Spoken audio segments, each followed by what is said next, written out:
I was standing in the middle of our gutted corner office holding a signed $500,000 contract when I realized my boss had banished my entire department to a windowless basement.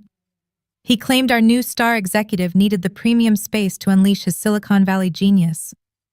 When I went downstairs and saw my top-performing team sitting on folding chairs looking devastated, I did not cry or throw a fit. I simply smiled, set down my briefcase, and told them to pack their bags because we were about to orchestrate the most expensive corporate takedown in Chicago history. My boss had no idea that his brilliant new hire was actually a complete fraud who had faked his entire resume, but he was about to find out the hard way. Before I continue this story, let me know where you are watching from in the comments below. Hit like and subscribe if you have ever had a toxic boss try to steal your credit and push you aside for a loudmouth who did absolutely nothing. Trust me, you will want to hear how this ended. I am Sloan, 33 years old, and for 6 grueling years, I was the director of digital marketing strategy at one of the top advertising agencies in the city. I did not just manage a team, I built the entire department from scratch. I spent my late 20s working 70-hour weeks, skipping vacations, and constantly missing Sunday family dinners with my sister Megan and her husband Andre, who is a brilliant African-American corporate attorney. My team consisted of 2 incredibly smart data analysts named Kira and Leo. Together, we were the quiet engine keeping the lights on, consistently bringing in more than half of the agency revenue. But in the corporate world, hard work is rarely rewarded with loyalty. It is usually rewarded with more work, while the credit goes to whoever speaks the loudest in the boardroom. That loudmouth arrived on a Tuesday morning. Our Vice President Harrison was a classic corporate opportunist. He cared more about his golf handicap and expensive tailored suits than actual performance metrics. He had recently sent out a company-wide email boasting about a new senior creative director he had personally recruited. Harrison claimed this man, Chase Montgomery, was a Silicon Valley prodigy with an Ivy League degree and an extensive background as a top executive at Google. I was completely unaware of the chaos unfolding at the office because I was across town in a 3-hour pitch meeting. When I finally returned to the agency exhausted but proud to be carrying a massive new client contract, I walked up to the 4th floor, expecting to brief my team on our victory. Instead, I stepped out of the elevator and froze in my tracks. The expansive glass-walled corner suite that my team had occupied for 3 years was entirely gutted. Our dual monitor setups, our whiteboards covered in campaign strategies, my ergonomic chair, everything was gone. In their place stood sleek new minimalist furniture, a massive espresso machine, and a guy in his 30s wearing a cashmere sweater, loudly dictating instructions to the IT department about where to mount his flat-screen television. "Excuse me," I said, my voice cutting through the noise. "What exactly is happening here?" Chase turned around, looking me up and down with an expression of mild amusement. "You must be Sloan. Harrison mentioned you." "I am Chase. I am just getting my creative hub set up. The energy in here is incredible, do you not think?" I ignored his outstretched hand. "Where is my team? Where is our equipment?" Chase smirked, running the hand through his perfectly styled hair. "Oh, right. Harrison had facilities relocate your department. You guys are down in sublevel B now. Less foot traffic, you know. Better for whatever it is you data crunchers do." Sublevel B, the basement. A windowless, poorly ventilated storage area located next to the building, massive heating and cooling units. My blood ran cold, but I forced my face to remain entirely expressionless. I turned on my heel and walked straight to Harrison Corner office. I did not bother knocking. I opened the door to find Harrison practicing his putting stroke on a velvet mat. He looked up entirely unbothered by my sudden intrusion. "Sloan, excellent timing." Harrison beamed, leaning on his putter. "I assume you have met Chase?" "Absolute rock star. I had to pull a lot of strings to get him away from Google. You moved my department to the basement," I said, my voice dangerously quiet. "My team generates more than half the revenue for this entire agency, Harrison. And you moved us to a storage closet without a single word of notice while I was out securing another account." Harrison rolled his eyes, dropping the putter and walking behind his mahogany desk. Do not be dramatic, Sloan. It is an open concept lower level workspace. Chase is our new star employee. He needs the premium suite to entertain high-end creative clients. You guys just sit behind screens all day looking at spreadsheets. You do not need panoramic views of the Chicago skyline to do math. The blatant disrespect was breathtaking. He was not just displacing us. He was actively diminishing 6 years of foundational work. My math, I countered, is the only reason this agency can afford to pay for Chase espresso machine. You are disrupting the workflow of your top-performing team for a guy who has not even logged a single hour of billable work yet. Harrison's smile vanished, replaced by a cold, patronizing sneer. Look, Sloan, I know you have worked hard, but the industry is changing. We need fresh, dynamic leadership. Chase brings a Silicon Valley pedigree that we desperately need to secure the upcoming Zenith e-commerce contract. We need a golden boy out front. Play nice, be a team player, and maybe I will approve a budget for some better lighting down in sub-level B. The Zenith e-commerce contract was a $15 million mega deal I had been laying the groundwork for over the past 8 months. I had built the initial predictive models. I had established the contacts. And now Harrison was casually signaling that he was positioning his new favorite hire to take the credit for it. I did not yell. I did not threaten to quit. Years of corporate survival had taught me that emotional reactions only give your enemies ammunition to call you unstable. Understood, I said smoothly. I will go check on my team. I took the freight elevator down to the basement. The air smelled of damp concrete and ozone. Kira and Leo were sitting on folding chairs amidst a sea of cardboard boxes, looking utterly defeated. Leo, who had just won a prestigious industry award the month before, was staring blankly at a flickering fluorescent light tube above his head. Sloan, Kira said, her voice trembling with frustration. They literally tossed our files into trash bags to move them. Half my hard drives are missing cables. I looked at the 2 brilliant people who had trusted me, who had worked weekends to build this department alongside me. The agency had just showed us exactly how little we mattered.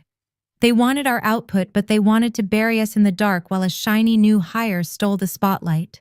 I walked over to the center of the concrete room, placing my briefcase on a stack of boxes. I looked at Kira and Leo, allowing a slow, razor-sharp smile to form on my lips. Do not bother unpacking the heavy stuff, I told them. Just grab your laptops, pack your bags. Leo looked confused. Are we quitting? Because I swear I will walk out right now. No, I replied, my mind already calculating the next 10 moves in a highly strategic game of corporate warfare. We are not quitting. If we quit, they keep our data, our models, and the Zenith contract. We are going to let them think they have won. We are going to sit in this basement, and we are going to quietly burn their entire operation to the ground from the inside out. They did not know it yet, but Harrison and Chase had just made the most expensive mistake of their miserable careers. The basement was not a punishment. It was the perfect place to build a bomb in absolute secrecy. The next morning, the reality of our new subterranean existence set in. The basement was freezing cold, echoing with the constant mechanical hum of the building heating and cooling systems. Every time someone on the upper floors flushed a toilet, we could hear the pipes rattling violently within the thick concrete walls. It was an environment perfectly designed to crush morale, but I refused to let my team break under the pressure. I walked in carrying 3 large coffees and set them on the flimsy folding tables we were forced to use as desks. We treat this like a war room, I told Kira and Leo. Do your daily tasks, hit your minimum performance metrics, but do not offer a single piece of voluntary insight to the upper floors. We operate strictly on a need-to-know basis from this moment forward. Up on the 4th floor, Chase was already making his presence known. He was exceptionally loud, intensely charismatic, and entirely devoid of actual substance. Within his first 48 hours of employment, he scheduled 3 separate synergy alignment meetings that lasted 2 hours each, completely disrupting our daily workflow. During these meetings, he paced around the boardroom like a motivational speaker, throwing out meaningless tech buzzwords like disruptive paradigm shifts and holistic growth hacking. He actively avoided any concrete discussion about project deliverables or client data. He just wanted an audience to validate his ego. It did not take long for the first real conflict to arise. On Thursday afternoon, my desk phone rang. It was Harrison. "Sloan, I need you upstairs immediately," Harrison barked through the receiver. "Bring your laptop. Chase wants to do a deep dive into the Zenith e-commerce architecture." I took a deep breath, grabbed my laptop, and took the slow freight elevator up from our dungeon. When I walked into my old corner office, Chase was sitting in my old executive chair, his feet propped up carelessly on the expensive glass desk. Harrison was leaning against the wall, looking thoroughly impressed by whatever Chase had just been saying. Sloan Chase clapped his hands together loudly. "Welcome to the Creative Hub. Listen, I have been reviewing the preliminary briefs for the Zenith pitch. It is cute, lots of numbers, very academic. But it lacks a soul, you know. It needs that major tech company innovation to really pop." I maintained a perfectly neutral expression despite the insult. The current predictive model guarantees a 24% increase in user retention over the first quarter based strictly on their historical data. Zenith is a highly analytical, data-driven company. They want a massive return on investment, not soul. Chase sighed dramatically, looking at Harrison as if dealing with a stubborn, difficult child. "This is exactly what I was talking about, Harrison. Narrow, restrictive thinking. Look, Sloan, I need you to transfer all the raw data files, the source codes for your predictive models, and the entire historical client database to my shared drive by 5 this evening. I'm going to tear it all down and rebuild it with a disruptive, creative vision." I stared at him in utter disbelief. He was asking for the absolute keys to the kingdom. He was demanding the proprietary models that Kira, Leo, and I had spent 6 agonizing years building and refining. "Those models are the intellectual property of my specific department," I stated firmly. "They require complex algorithmic keys to run properly. If you do not know the back-end coding language, handing you the raw data is entirely useless. What exactly is your plan for the technical side of the pitch?" Harrison stepped forward, his face reddening with immediate anger. "Sloan, do not question his process. Chase is the senior creative director now. He oversees the entire strategy from top to bottom. You will hand over the data, the blueprints, and the models exactly as he asked. Your job is to support his vision, not gatekeep vital company assets." I looked at Harrison, the man who had happily taken credit for my exhausting work for years.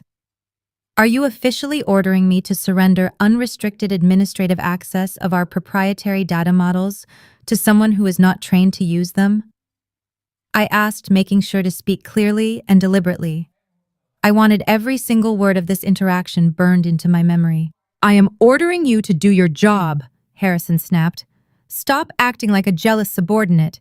You are lucky you still have a department at all. Have the files on his drive by 5, or I will have human resources review your blatant insubordination." He stepped closer, dropping his voice into a patronizing whisper. "You have been a big fish in a small pond for too long, Sloan. Chase is a star. He is playing in an entirely different league. Do not make me choose between my star employee and a bitter manager who refuses to adapt to change." The threat was abundantly clear. Comply or be fired on the spot. He was actively gaslighting me into believing my protective instinct over our hard work was just petty, unfounded jealousy. I looked at Chase, who was smirking triumphantly from behind the desk. "Understood," I said smoothly. "I will initiate the transfer immediately." I walked back down to the basement, my mind racing with possibilities. They wanted the data. They wanted to steal our work and slap Chase's name on it for the biggest client pitch of the year. But I knew something Harrison did not. Data is only as powerful as the person interpreting it.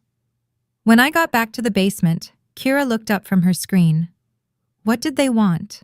"They want everything I said," opening my laptop. "Chase wants the raw data and the predictive models for the Zenith pitch. Harrison just threatened to fire me if I do not hand it all over by 5.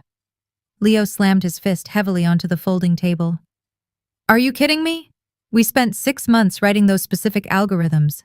He is going to steal our hard work, pitch it as his own brilliant idea, and completely cut us out of the lucrative commission structure." "Exactly," I said, pulling up the master database on my screen. "Which is why we are going to give him exactly what he asked for. but we are going to sanitize it first. Kira, I want you to strip all the macro formulas out of the spreadsheet files. Leave the hard numbers but remove the automated calculation functions entirely. Leo, take the predictive model code and extract the essential execution sequences. Give him the structural framework but permanently remove the engine. A slow, wicked smile spread across Leo's face as he fully understood the play. We give him the luxury car, but we keep the steering wheel and the brakes. Precisely, I nodded. Chase loudly claims he is a Silicon Valley genius. If he really worked at a top tech firm at an executive level, he will spot the missing sequences in 10 minutes and rewrite them himself. But if he is the fraud I highly suspect he is, he will not notice a single thing. He will confidently take an empty shell into that boardroom. By 4:45, I uploaded the massive, severely crippled data files to Chase shared drive. Visually, the files looked incredibly impressive, hundreds of pages of charts, graphs, and complex coding structures. But functionally, they were dead on arrival. Without our specific daily inputs and execution commands, the models could not process any new information. They were entirely static. We packed our bags for the day in total silence. The basement felt a little less cold now. We had just handed our arrogant boss and his golden boy a loaded weapon completely stripped of its safety mechanism, and they were too ignorant to realize it was going to blow up directly in their hands. The high of our secret sabotage faded quickly the following Monday morning. Handing over the sanitized files was a tactical victory, but sitting in that windowless concrete box while Chase paraded our work around the 4th floor was a brutal psychological test. The immediate fallout of our banishment was far worse than the physical cold of sub-level B. It was the complete and sudden erasure of our professional identities. For 3 years, my team had been the golden goose of the agency. Executives used to stop by our glass-walled suite just to high-five Leo for a successful ad spend, or ask Kira for her insights on market trends. Now it was as if we had ceased to exist. The isolation was deafening. The only communication we received from the upper floors came in the form of incredibly condescending emails from Chase. He stopped addressing us by our names. His emails started with greetings like team or data support. He requested menial tasks that an intern could have completed, demanding we reformat his presentation slides or adjust the font sizes on the very data models we had spent years engineering.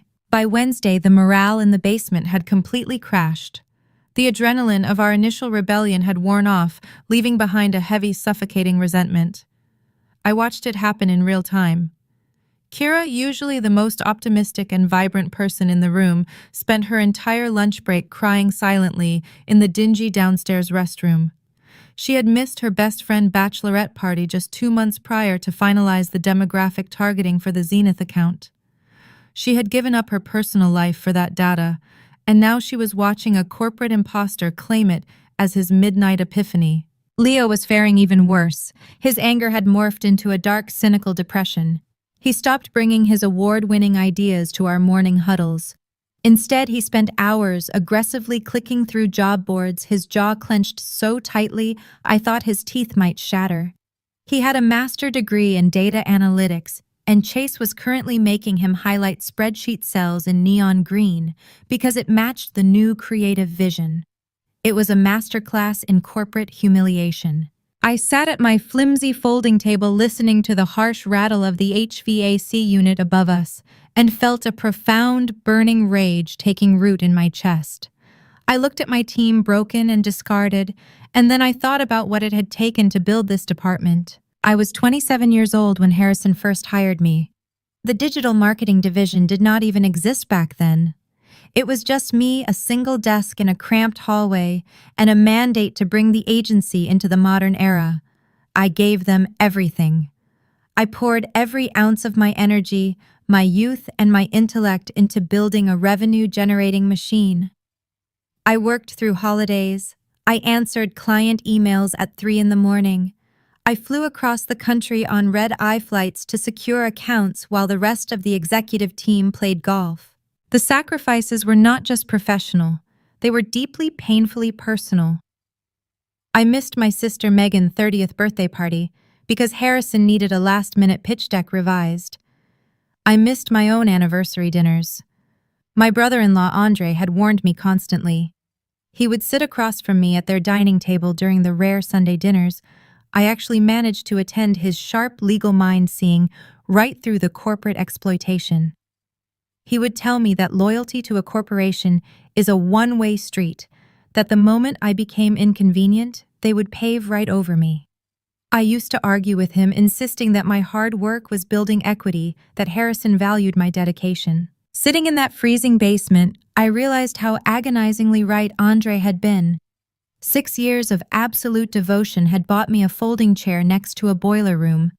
6 years of generating millions in profit had earned me a demotion masked as a restructuring simply because Harrison wanted a shiny new toy with a fake Silicon Valley pedigree to parade in front of the Zenith executives. The sheer audacity of the betrayal was staggering.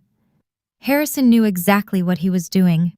He was slowly, methodically breaking our spirits, hoping we would either submit entirely to Chase or quit out of frustration, leaving our proprietary work behind for them to exploit. He wanted us desperate. He wanted us to feel replaceable. I stood up, pushing my chair back against the concrete wall. The harsh scraping sound echoed through the small room, causing both Kira and Leo to look up from their monitors. "Listen to me," I said, my voice steady and completely devoid of the despair that was drowning them. "I know how much this hurts. I know you feel like everything we built has been stolen, but you have to understand that this humiliation is part of their strategy. Harrison wants you to quit Leo. He wants you to walk out that door so he can hand your code to Chase permanently without paying you a dime of the commission you earned." Leo shook his head, his eyes red with frustration. "Sloan, I cannot take another email from that guy. He just asked me to change the predictive timeline into a pie chart because circles are more friendly. He is an absolute idiot, and he is going to ruin the Zenith pitch." "That is exactly what we want him to do," I reminded him sharply. "We want him to walk into that boardroom feeling like a king. We want him to stand in front of the CEO and the Zenith executives with absolute confidence. The bigger his ego gets right now, the harder he is going to fall when the system crashes." Kira wiped a stray tear from her cheek. "But what if it does not work? What if Harrison covers for him again? What if they still win the contract using our sanitized data?" "They will not," I promised her, the absolute certainty in my voice anchoring the room. "Because I am not just leaving this to a software glitch. We are not just going to embarrass them. We are going to legally and financially dismantle them. I am leaving early today. I have a dinner planned with Megan and Andre. It is time to bring in the heavy artillery." I looked around the miserable basement, committing every water stain and flickering light to memory. I wanted to remember exactly what it felt like to be pushed into the dirt, so I would not feel a single ounce of mercy when it was time to bury them. "Hold the line for one more day," I told my team, packing my laptop into my bag. "Let Chase play the star employee. Tomorrow we start building our own agency." I walked out of the basement and headed toward the elevator, my mind shifting from defense to pure calculated offense. The days of sacrificing my life for Harrison Agency were officially over. It was time to go to war. The next morning, I arrived at the building with a level of clarity I had not felt in years. The drive to work was usually filled with anxiety about deadlines and client retention, but today my mind was entirely focused on execution. When I walked into the lobby, I did not head straight for the basement. I took the elevator to the executive floor, poured myself a premium coffee from the kitchen they had banned my team from using, and walked directly past Harrison's office. I wanted them to see that I was not hiding. I wanted them to feel comfortable in their perceived dominance. By the time I took the freight elevator down to sub-level B, Kira and Leo were already at their folding tables, but the atmosphere had shifted. The crushing despair from the day before was gone, replaced by a tense electric anticipation. They were ready for whatever came next. At exactly 9 in the morning, the heavy metal door to the basement groaned open. I looked up, expecting to see a janitor or a facilities manager. Instead, Chase walked in wearing a ridiculously expensive tailored suit that looked entirely out of place in our concrete dungeon. He stepped carefully over a stray extension cord, looking around the room with an expression of exaggerated disgust. He walked around our small space, picking up a framed industry award Kira had left on a box and tossing it back down carelessly. He was enjoying this. He wanted us to feel small. He wanted to assert total dominance before the zenith pitch, so there would be absolutely no question about who was in charge when the millions of dollars started flowing in. "Cozy setup you have down here," Chase sneered, stopping in front of my desk. "Very industrial. It really fits the back-end data vibe." I did not offer him a seat. "What do you want, Chase? We have client deliverables to manage." Chase sighed, leaning against a stack of cardboard boxes. "That is exactly why I am here." Harrison and I had a long strategy session over dinner last night. The zenith pitch is massive, but it is just the beginning. We want to scale the creative vision across the entire agency portfolio. To do that, I cannot just rely on the static models you gave me on Tuesday. I need the foundational blueprints. I stared at him, my expression hardening. The foundational blueprints were not just a single file. They were the master architecture of the agency digital infrastructure. The blueprints contained 6 years of proprietary algorithms, raw client data from over 50 active accounts, and the exact coding frameworks Leo had built to automate our media buying. It was the absolute heart of the agency. Those blueprints are an interconnected web of live databases, I explained, keeping my voice dangerously level. They require constant maintenance and a deep understanding of structural coding to navigate. If you touch the raw architecture without knowing what you are doing, you could crash active client campaigns. Chase waved his hand dismissively, flashing that insufferable, arrogant smile. "Sloan, you really need to stop gatekeeping the tech. I manage global databases at Google. I think I can handle a mid-sized advertising agency server framework. I need unrestricted administrative access to the master servers, the raw client data, and the foundational blueprints. I want it all transferred to my primary control by noon today." I looked at Leo, who had gone completely rigid in his chair. Handing over administrative control meant Chase could lock us out of our own system. He could change the passwords, claim total ownership of our historical work, and effectively render us useless. It was the final step in their plan to completely absorb my department and steal the ultimate credit. I turned back to Chase. "Administrative control requires Harrison direct authorization. I cannot legally transfer ownership of the master servers without a signed executive order." Chase reached into his tailored jacket pocket and pulled out a crisp white sheet of paper. He dropped it onto my folding table. It was an official company directive signed in blue ink by Harrison. The document mandated the immediate transfer of all digital department assets, passwords, and server controls to the senior creative director. It was a stark reminder of how quickly corporate loyalty evaporates.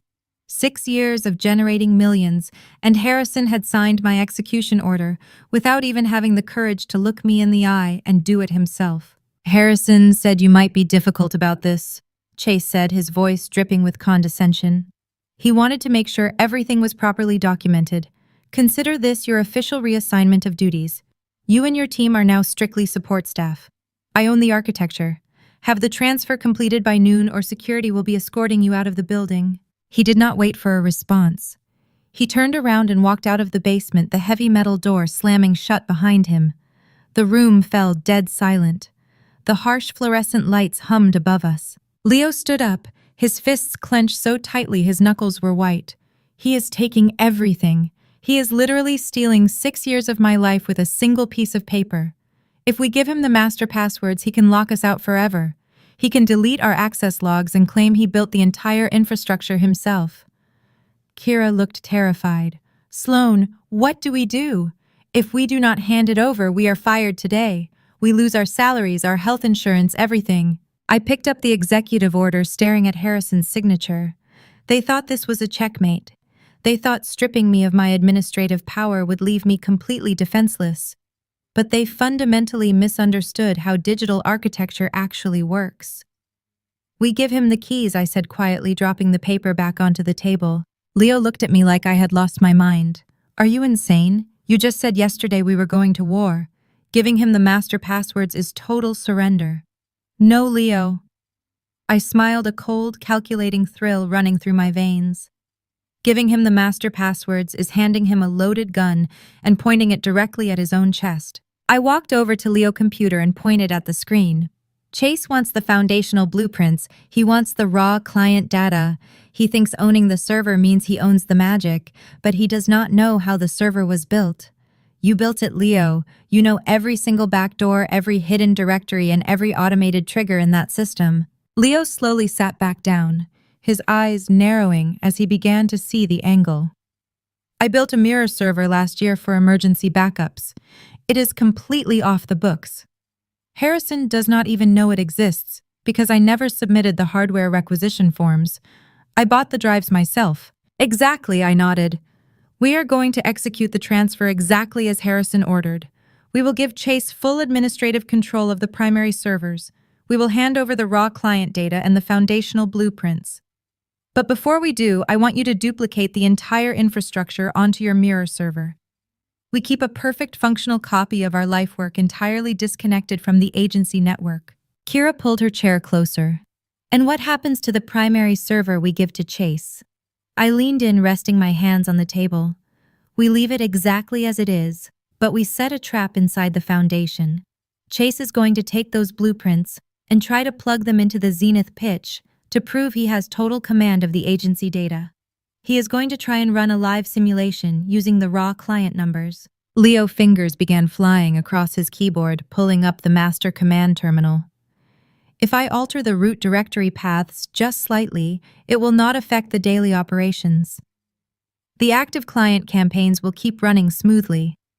But if someone tries to extract a massive historical data pull for a live presentation without using our specific decryption sequence, the system will instantly initiate a security lockdown protocol. It will look like a catastrophic data breach. Kira realized, her eyes widening with excitement.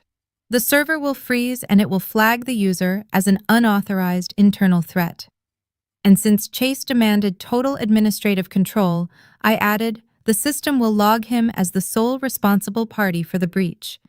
He is demanding the keys to the castle without knowing how to disarm the alarm system. By 11:30 that morning, we had completely cloned our 6 years of work onto Leo's hidden mirror server.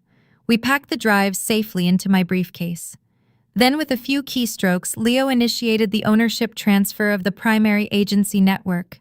He changed the administrative names, updated the security credentials, and handed total undisputed control of the digital marketing department over to Chase. At exactly noon, I sent an email to Chase and Harrison. The subject line was simply "Transfer Complete." I attached a single document containing the new master passwords. We sat back in our folding chairs and looked at the glowing screens in front of us. We were officially locked out of the empire we had built. On paper, we had nothing. But in reality, we held the detonator.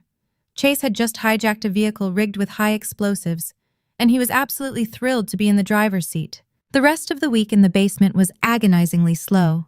We were entirely locked out of the primary agency network. We spent our days staring at the offline mirror server, running diagnostic tests on our cloned data, just to look busy when the facility's staff walked by. Upstairs, the agency was buzzing with chaotic energy. The internal presentation for the Zenith account was scheduled for Thursday afternoon. This was the mandatory all-hands briefing where Chase would unveil his grand creative vision to Harrison and the internal executive board before they pitched it to the actual client on Friday. It was his moment to prove that stealing our department was worth the massive disruption. On Thursday at 1 o'clock, my desk phone rang. It was the administrative assistant from the executive floor. She told me that Harrison required my team to attend the internal briefing in the main conference room. We were instructed to sit in the back row and provide technical support if the projector malfunctioned. They did not want our strategic input. They wanted us there as visual props. They wanted to force us to watch our own execution. I told Kira and Leo to grab their notebooks and keep their faces completely blank. We walked out of the basement and took the elevator up to the 4th floor, entering a room that was practically vibrating with corporate excitement. The main conference room was packed. Every department head, vice president, and senior manager was seated around the massive oak table. Harrison sat at the head of the table looking incredibly smug. Chase was standing at the front of the room wearing another expensive tailored suit, adjusting the cuffs of his shirt as he prepared to speak. The massive projector screen behind him displayed a vibrant orange title slide that read, "The Zenith Paradigm." It was the exact demographic targeting presentation Kira had spent 3 months building, just recolored to look more aggressive. We took our seats in the very back row, entirely ignored by the room. The lights dimmed, and Chase clicked his presentation remote to begin the show. What followed was 45 minutes of the most excruciating, blatantly stolen performance I had ever witnessed in my professional career. Slide after slide, Chase presented the exact methodologies I had spent 8 months developing. He presented Kira demographic retention strategies as his own midnight epiphanies. He showcased Leo proprietary algorithmic scaling models as a Silicon Valley-inspired growth hack he had conceptualized over the weekend. He spoke with incredible confidence, waving his hands and pacing the room like a visionary tech founder. He did not change a single fundamental data point. He simply stripped our names off the slides and replaced our clinical analytics with ridiculous corporate buzzwords. The truly agonizing part was his profound ignorance of the material he was stealing. When attempting to explain the machine learning aspect of our predictive model, he continuously confused basic programming terms. He referred to algorithmic latency as digital lag vibes. He completely botched the explanation of the customer acquisition funnel, attributing a massive calculated spike in third-quarter revenue to creative synergy instead of the highly targeted search engine optimization campaign we had run. He was butchering the science of our work. I watched Leo out of the corner of my eye. His hands were gripping his notebook so tightly I thought the spine would snap. We were watching a toddler play with a complex machine he did not understand. But Harrison ate it up. A true executive with actual industry knowledge would have spotted the massive gaping holes in Chase's technical vocabulary immediately. But Harrison was not looking for a technical expert. He was looking for a confident frontman to sell an illusion, as long as Chase sounded impressive and the slides looked pretty. Harrison did not care that the foundation was entirely hollow. It confirmed everything Andre had suspected about their financial history. This was a calculated heist, not a legitimate marketing pitch. Harrison wanted a puppet who could blind the client with charm while they funneled the budget elsewhere. When the presentation concluded, Harrison was the first person to start clapping. "Outstanding work," Chase Harrison declared loudly to the room. "This is exactly the kind of visionary leadership this agency has been starving for. Groundbreaking." The rest of the department heads quickly joined in the applause, eager to please the vice president. Harrison then shot a deliberate pointed look at me in the back row. The message was obvious. He wanted me to see what a real executive looked like. He wanted me to acknowledge my defeat in front of the entire company. I did not flinch. I kept my face entirely blank, letting the applause wash over me. Chase beamed, soaking in the unearned praise like a sponge. Chase turned his condescending gaze toward the back of the room, looking directly at me. "Sloan, did the technical jargon hold up for you? I need you to confirm the back-end numbers on slide 42 are not going to embarrass me tomorrow during the live simulation." The entire room turned to look at the three of us sitting in the shadows. It was a blatant power play. He was forcing the ousted director to publicly validate his stolen work. I slowly stood up, closing my notebook with a quiet snap. I looked him dead in the eye, fully aware that the live simulation he was planning to run tomorrow was rigged to self-destruct. "The numbers are perfectly aligned with the models you requested, Chase," I said, my voice projecting clearly across the silent room. "In fact, we verified the data integration this morning. You will have absolutely no problem running the live demonstration tomorrow." Chase smirked, satisfied with my apparent submission. "Perfect," he said, turning back to Harrison. "See, Harrison, I told you they just needed some strong creative direction to get them motivated." He turned his attention back to the executives, oblivious to his impending downfall. I sat back down, a cold smile touching my lips. The presentation was over and the trap was perfectly set. We just had to wait for him to pull the trigger. The meeting adjourned, and the executives filed out loudly congratulating Chase. I signaled Kira and Leo to head straight back to the basement. Before I could follow them, a heavy hand clamped down on my shoulder. Harrison stood there flushed with his perceived victory. He told me to come to his office immediately. I followed him into his massive corner office. He walked behind his mahogany desk and sat heavily in his leather chair, deliberately not inviting me to sit.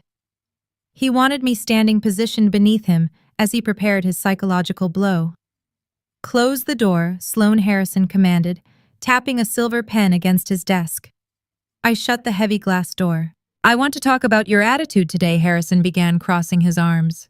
"You were projecting a very hostile energy during that presentation.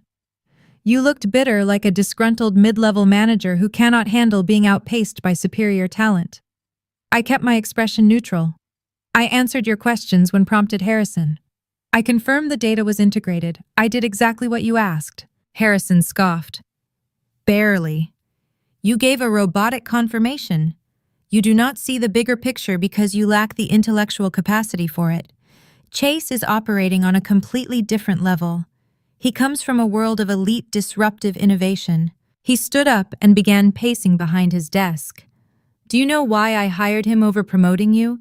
It is pedigree, Sloane. Chase went to an Ivy League university.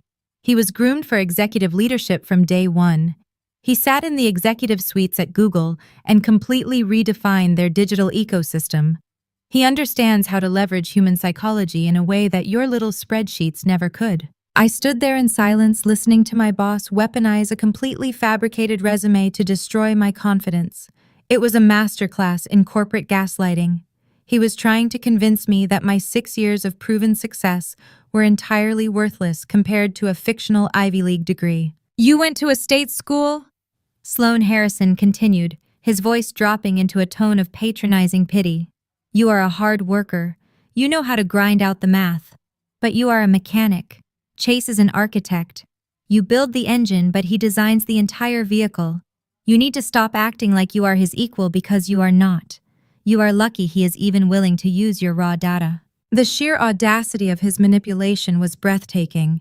He wanted me to believe that my intelligence was inherently inferior to a man who had literally just mispronounced basic programming terminology in front of the entire company. He wanted me to feel grateful for the opportunity to be exploited by a fraud. I felt a dangerous spike of adrenaline hit my bloodstream. I knew exactly who Chase was. I knew about the community college in Nevada. I knew about the fake Google employment. I knew about the $2 million he embezzled from Harrison failed startup. I possessed the exact documents that would destroy both of their lives, and Harrison was standing right in front of me, using those exact lies to make me feel small. If I were the emotional employee he wanted me to be, I would have screamed. I would have thrown the truth in his face. But I was a strategist. I knew that reacting to his gaslighting would only give him power. "I understand your perspective, Harrison," I said evenly, not breaking eye contact. "You feel that Chase pedigree makes him the ideal candidate to lead the Zenith account." Harrison paused, surprised by my lack of resistance. He expected me to fight back. He wanted an argument so he could document my insubordination. "Yes," he said slowly. "That is exactly what I am saying." "Then my department will continue to provide the mechanical support he needs to execute his vision." I replied, my voice completely smooth and devoid of any emotion. "We will ensure the data simulation runs perfectly tomorrow." Harrison studied my face for a long moment, searching for any sign of sarcasm. When he found none, a cruel smile spread across his face. He thought he had finally broken me. He thought the basement exile and the stolen presentation had successfully crushed my spirit. "Good," Harrison said, sitting back down in his leather chair. "I am glad we finally have an understanding. If you or your team try to undermine Chase again, there will be immediate consequences. Chase has a lot of highly qualified colleagues from his time at Google looking for work. If your team cannot handle the pressure of the new regime, I will gladly approve a budget for Chase to bring in his own people. Do you understand me?" He was threatening Kira and Leo. He was telling me that if we did not submit completely, he would fire my loyal team and replace them with more of Chase's imaginary friends. It was the final, unforgivable line he could cross. "I understand perfectly," I said, turning toward the glass door. I walked out of his office and headed straight for the freight elevator. My heart was pounding with a cold rhythm. Harrison thought he was playing a game of psychological dominance. He thought he had gaslit me into submission using a fake Ivy League ghost. He had no idea that every cruel word he just spoke had only solidified my resolve. I was not just going to let the system crash tomorrow. I was going to make sure the explosion leveled the entire executive floor. I stepped into the basement where Kira and Leo were waiting anxiously. I looked at my team, the brilliant mechanics who were about to dismantle the architect's entire life. "We are clear for tomorrow," I told them, sitting down at my folding table. "Let them have their victory tonight, because tomorrow morning the Ivy League prodigy goes down in flames." It was late Thursday afternoon when the final blow was struck. We were sitting in the basement, quietly running final diagnostic checks on the mirror server when a loud notification ping echoed from both Kira and Leo computers at the exact same time. I looked up from my screen. Corporate emails usually arrived in batches, but an identical, simultaneous ping to specific subordinates usually meant only one thing: human resources. Kira clicked open her inbox and I watched the blood completely drain from her face. Leo opened his and let out a sharp, bitter laugh. I stood up and walked over to their folding tables to read over their shoulders. The subject line was identical on both screens. Official Notice of Performance Improvement Plan. In the corporate world, a performance improvement plan, commonly known as a PIP, is a death sentence. It is never actually about improving your performance. It is a calculated legal maneuver designed by human resources to create a documented paper trail of failure. It protects the company from wrongful termination lawsuits by establishing a false narrative that the employee was given a chance to improve, but simply could not meet the new standards. I leaned closer to read the specific requirements Harrison had outlined for my top-tier analysts. They were entirely unachievable. Kira was mandated to increase her demographic data processing speed by 400% within 30 days. Leo was required to manually rewrite an entire library of automated algorithms using a coding language the agency did not even possess the software licenses for. Furthermore, both plans explicitly stated that they were to report directly to Chase for daily evaluations, bypassing me entirely. If they failed to meet these arbitrary daily benchmarks, their employment would be terminated immediately with cause. This meant they would receive absolutely no severance package and no glowing recommendations. "Harrison is not even waiting for the Zenith pitch to clear house," Leo said, his voice shaking with a mixture of profound anger and sudden vulnerability. "He is locking us in a burning building. He wants us to fail so he can fire us for cause." Kira pulled her knees up to her chest, looking incredibly small in her folding chair. "I have a mortgage, Sloan. If they fire me for cause, I lose my health insurance by the end of the month. How did it come to this? We generated millions of dollars for this company, and they are treating us like we are actively stealing from them. They are treating you this way because they are the ones stealing." I reminded them, my voice firm and unwavering. "Remember what Harrison told me in his office. He threatened to bring in Chase highly qualified colleagues from Google. This PIP is not about your actual performance. It is a cleansing plan. Chase does not have any colleagues from Google because he never worked there. But he likely has plenty of shady friends from his failed California startup who need high-paying jobs. Harrison is systematically pushing you out so he can fill this department with loyal accomplices who will help him funnel the Zenith budget into his private shell companies." The reality of the situation hung heavily in the freezing basement air. For the past week, we had been driven by a sense of righteous revenge. We were fighting back against a stolen presentation and a humiliating demotion. But the stakes had just shifted drastically.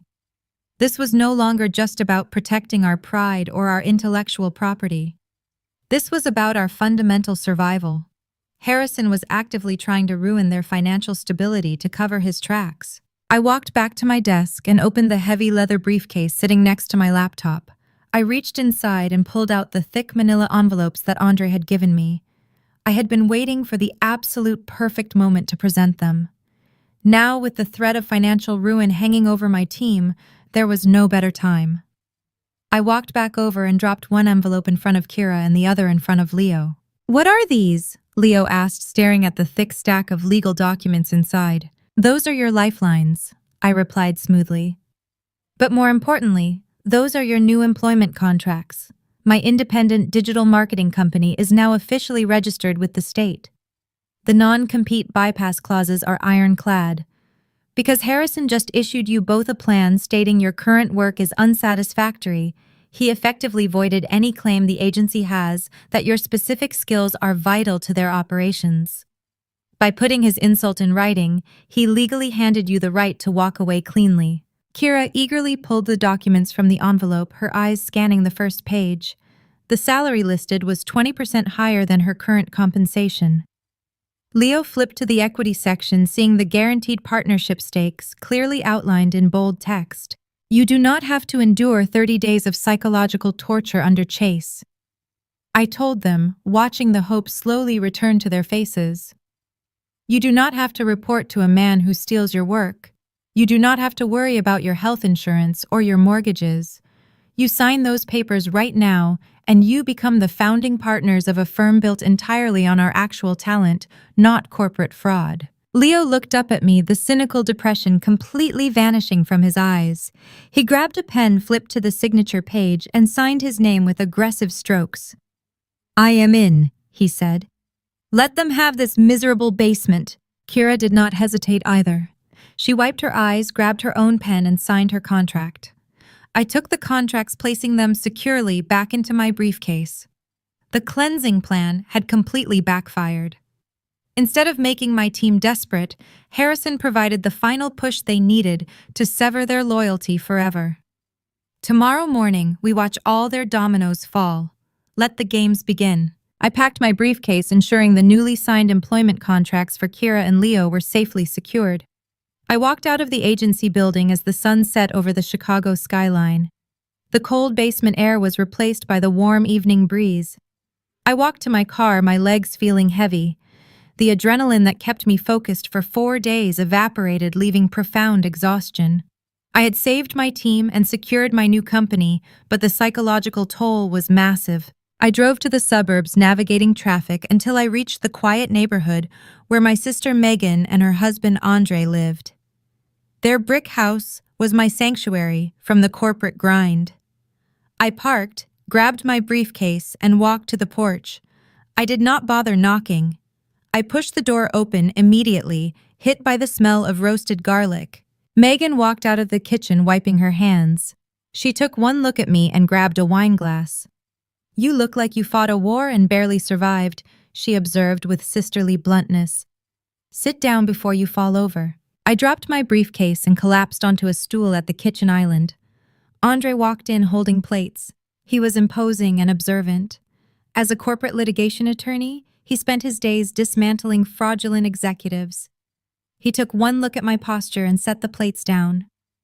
"You got the contract signed," Andre stated with absolute certainty. I nodded, taking the wine Megan handed me. "Kira and Leo signed them an hour ago." Harrison tried to put them on a fake improvement plan to push them out. It backfired perfectly. "They are founding partners of my new firm," Megan cheered, wrapping her arms around my shoulders. "I knew you would pull it off, Sloan. You are going to run your own empire." I wanted to feel victorious, but the dam finally broke. The emotional armor I wore all week shattered. I took a sip of wine, my hands shaking. "It is not just about leaving," I admitted, my voice cracking. "It is about what they did. They did not just steal my data. They tried to erase my professional identity." I looked at Andre, exhaustion pulling the truth out of me. Harrison pulled me into his office after Chase butchered the presentation. Chase did not know a single technical term. He called algorithmic latency digital lag vibes. He embarrassed himself in front of the board. Instead of holding him accountable, Harrison told me I was intellectually inferior. He weaponized Chase's supposed Ivy League pedigree and Google background to tell me my 6 years of hard work meant nothing. He gaslit me so aggressively I felt small. Andre stopped moving. He leaned against the counter, his legal mind processing the information. The supportive brother-in-law was replaced by the ruthless attorney. Hold on, Andre said, his tone shifting into an analytical register. Let us look at this objectively.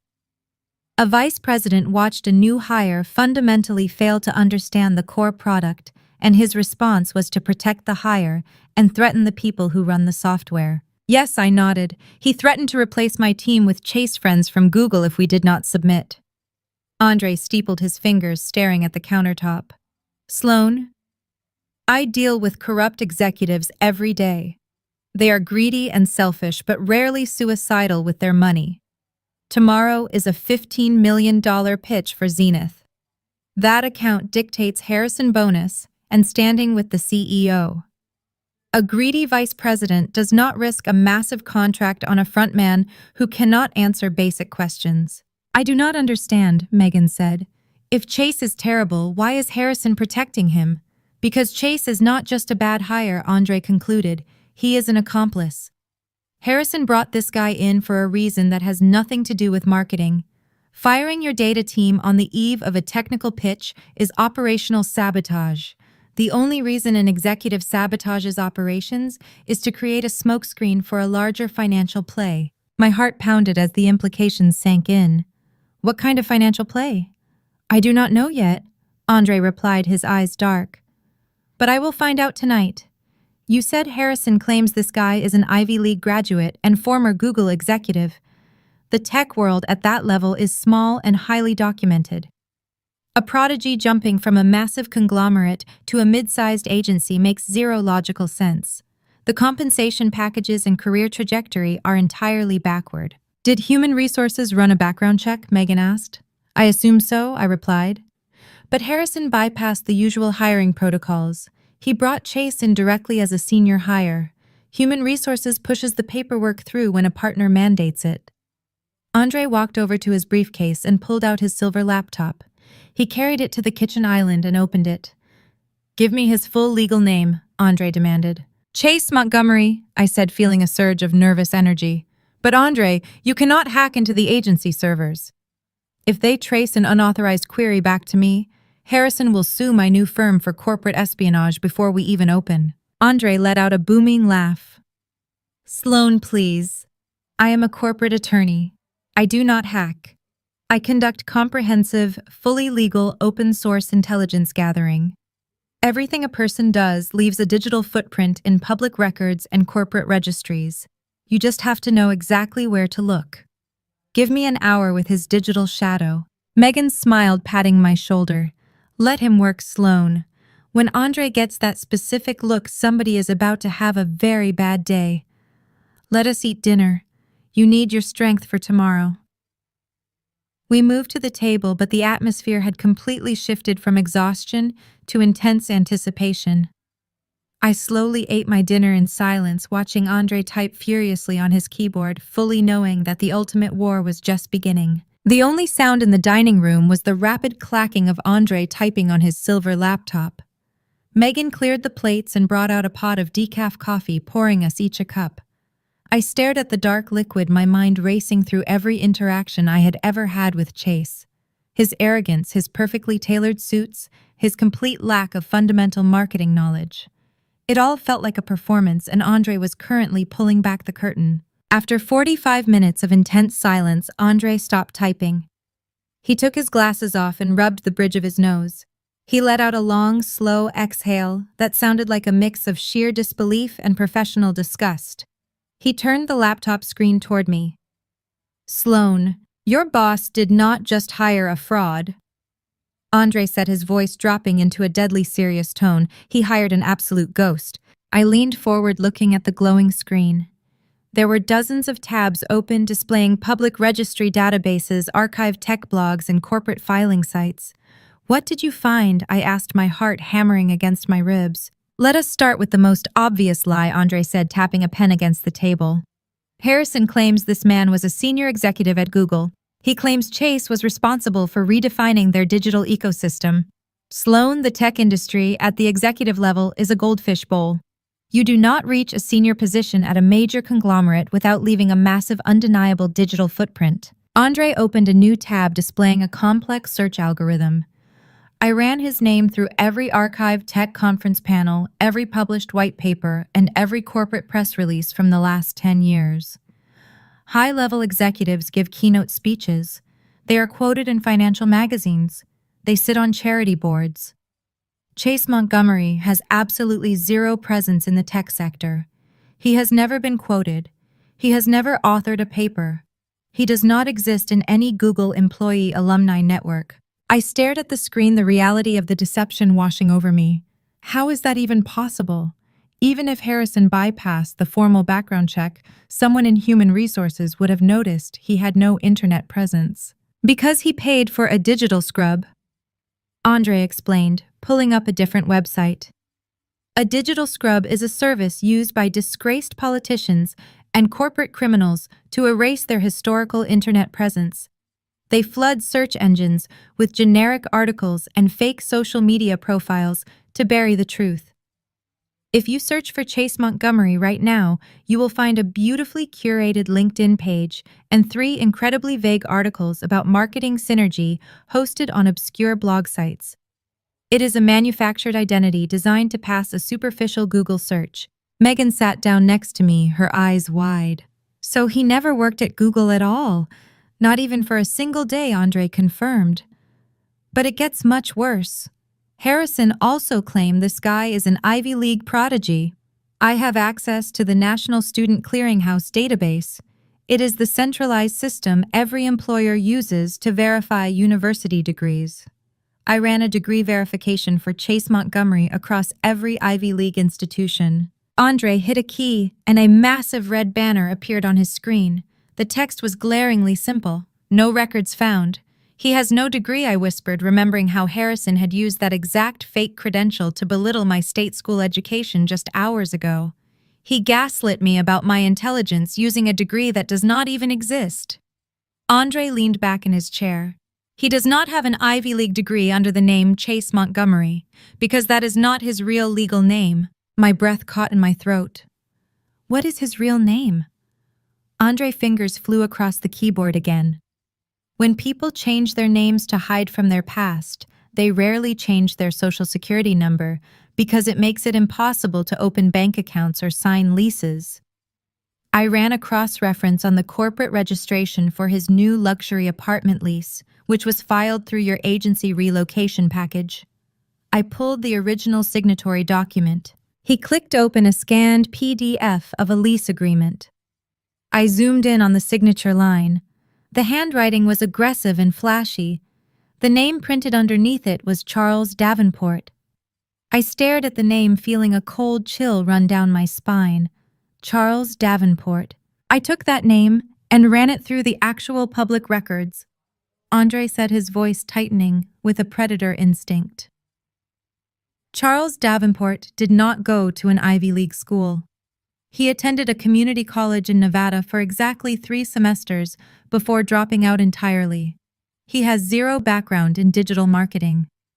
Before he showed up at your agency in a cashmere sweater, his last verifiable employment was managing a failed logistics warehouse in California. I sat back on my stool, my mind struggling to process the sheer scale of the lie. The vice president of my agency had handed the most profitable department in the company and the $15 million Zenith pitch to a community college dropout with a fake name. Why, I asked the question tearing out of me. Why would Harrison do this? If Charles Davenport is completely unqualified, why give him the keys to the kingdom? Harrison is risking his entire career and the agency reputation on a guy who cannot even run a basic spreadsheet. Because Harrison does not care about the agency reputation, Andre said grimly. Harrison cares about extracting capital. I told you earlier that corrupt executives do not sabotage their own operations unless it is a smokescreen for a financial play. You assume Harrison was tricked by this fake resume. You are looking at it from the perspective of an honest employee. Andre reached across the table and looked me directly in the eyes. Harrison was not tricked, Sloan. Harrison orchestrated this. He knew exactly who Charles Davenport was before he ever sent out that welcome email. He intentionally manufactured the Google backstory. He intentionally created the fake Ivy League pedigree. He built an impenetrable armor of fake credentials around Charles so that nobody at the agency would question why this random guy was suddenly put in charge of the biggest contract in company history. But why? Megan echoed my confusion. What is the financial benefit of putting an idiot in charge? Because an idiot is easy to control, Andre explained smoothly. And an accomplice with a fake identity is exactly what you need when you are planning to steal $15 million from your own company. I shook my head, trying to connect the final dots. If Zenith signs the contract tomorrow, the agency gets the $15 million. It goes into the corporate accounts. How do Harrison and Charles get their hands on it? Vendor allocation, Andre stated simply. When you win a massive digital contract, the agency does not do all the work in-house. The senior creative director has the executive authority to outsource millions of dollars to third-party vendors for specialized services like server hosting, graphic production, and media buying. I gasped, the entire sinister architecture of their plan suddenly coming into perfect focus. Charles controls the vendor budget. Exactly. Andre nodded. Harrison pushed you into the basement and gave Charles total administrative control so Charles could unilaterally approve massive payouts to external vendors without your oversight. And I guarantee you, the vendors they plan to use do not actually exist. They are shell companies, I realized, feeling sick to my stomach. They are going to use my data models to win the Zenith pitch. Then Charles will use his fake authority to funnel millions of dollars of the Zenith budget out of the agency and directly into secret accounts controlled by Harrison. Andre closed his laptop with a sharp snap that echoed in the quiet kitchen. Your boss is not just a toxic manager, Sloan. He is a criminal mastermind executing an inside job.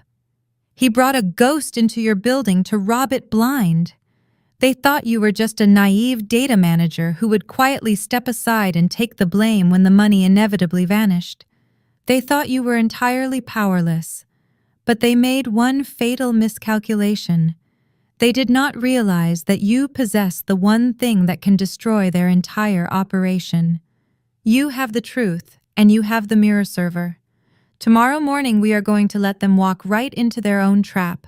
But before we finalize this trap, Andre said, pulling his laptop back across the kitchen island, we need to know exactly how deep this relationship actually goes. People do not just randomly choose an accomplice for a $15 million corporate heist. There is always a history.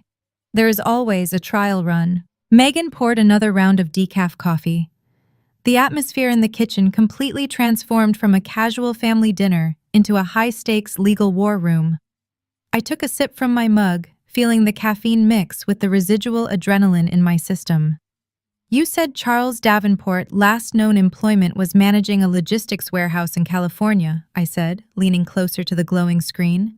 How does a warehouse manager pivot to executing a massive digital agency fraud? Andre's fingers began flying across the keys again, pulling up the State of California Business Registry. Because it was not a warehouse, Andre corrected his eyes, scanning a wall of digital text.